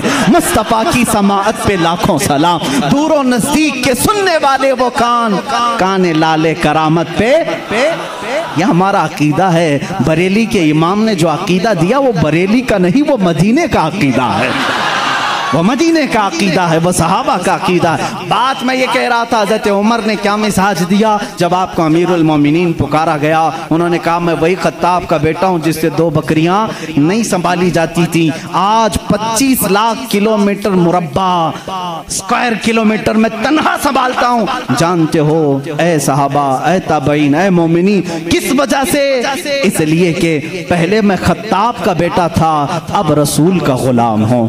जब से मेरी निस्बत रसूलुल्लाह से है, हर चीज अल्लाह ने मेरे ज़ेरे नगी की है। जब तक बिके न थे तो कोई पूछता न था, या रसूल अल्लाह तुमने खरीद कर हमें सहाबा का जो अकीदा था, ऐ मुसलमानों तुम भी वही पुकारो। आज मैं भी बबंगे दुहल ये कहता हूँ, मेरा नाम क्या है, मेरी जात क्या है, मुझे कौन जानता है। आज अगर इतना सारा मजमा मुझे सुनता है तो सिर्फ इसलिए कि मेरी निस्बत हदीस रसूल से है, रसूल करीम सल्लल्लाहु अलैहि वसल्लम की शरीयत से है। मैं नबी की बात करता हूँ, मेरा मजमा सुनता है। हाँ, अगर नबी की जात को छोड़ो तो फिर कोई तुम्हारा नहीं, उनसे फिरे जहाँ फिरा फिराई कमी वकार में। इसीलिए मेरे मुर्शिद ने पुकार करके हमें जाते वक्त ये दर्स दिया, बरेली की सरजमीन से हुजूर ताज शरिया ने यह पुकारा था, नबी से जो हो बेगाना, नबी से हो जो बेगाना, उसे दिल से जुदा कर दें। पितर मादर बिरादर जानो माल उन पर फिदा कर दें।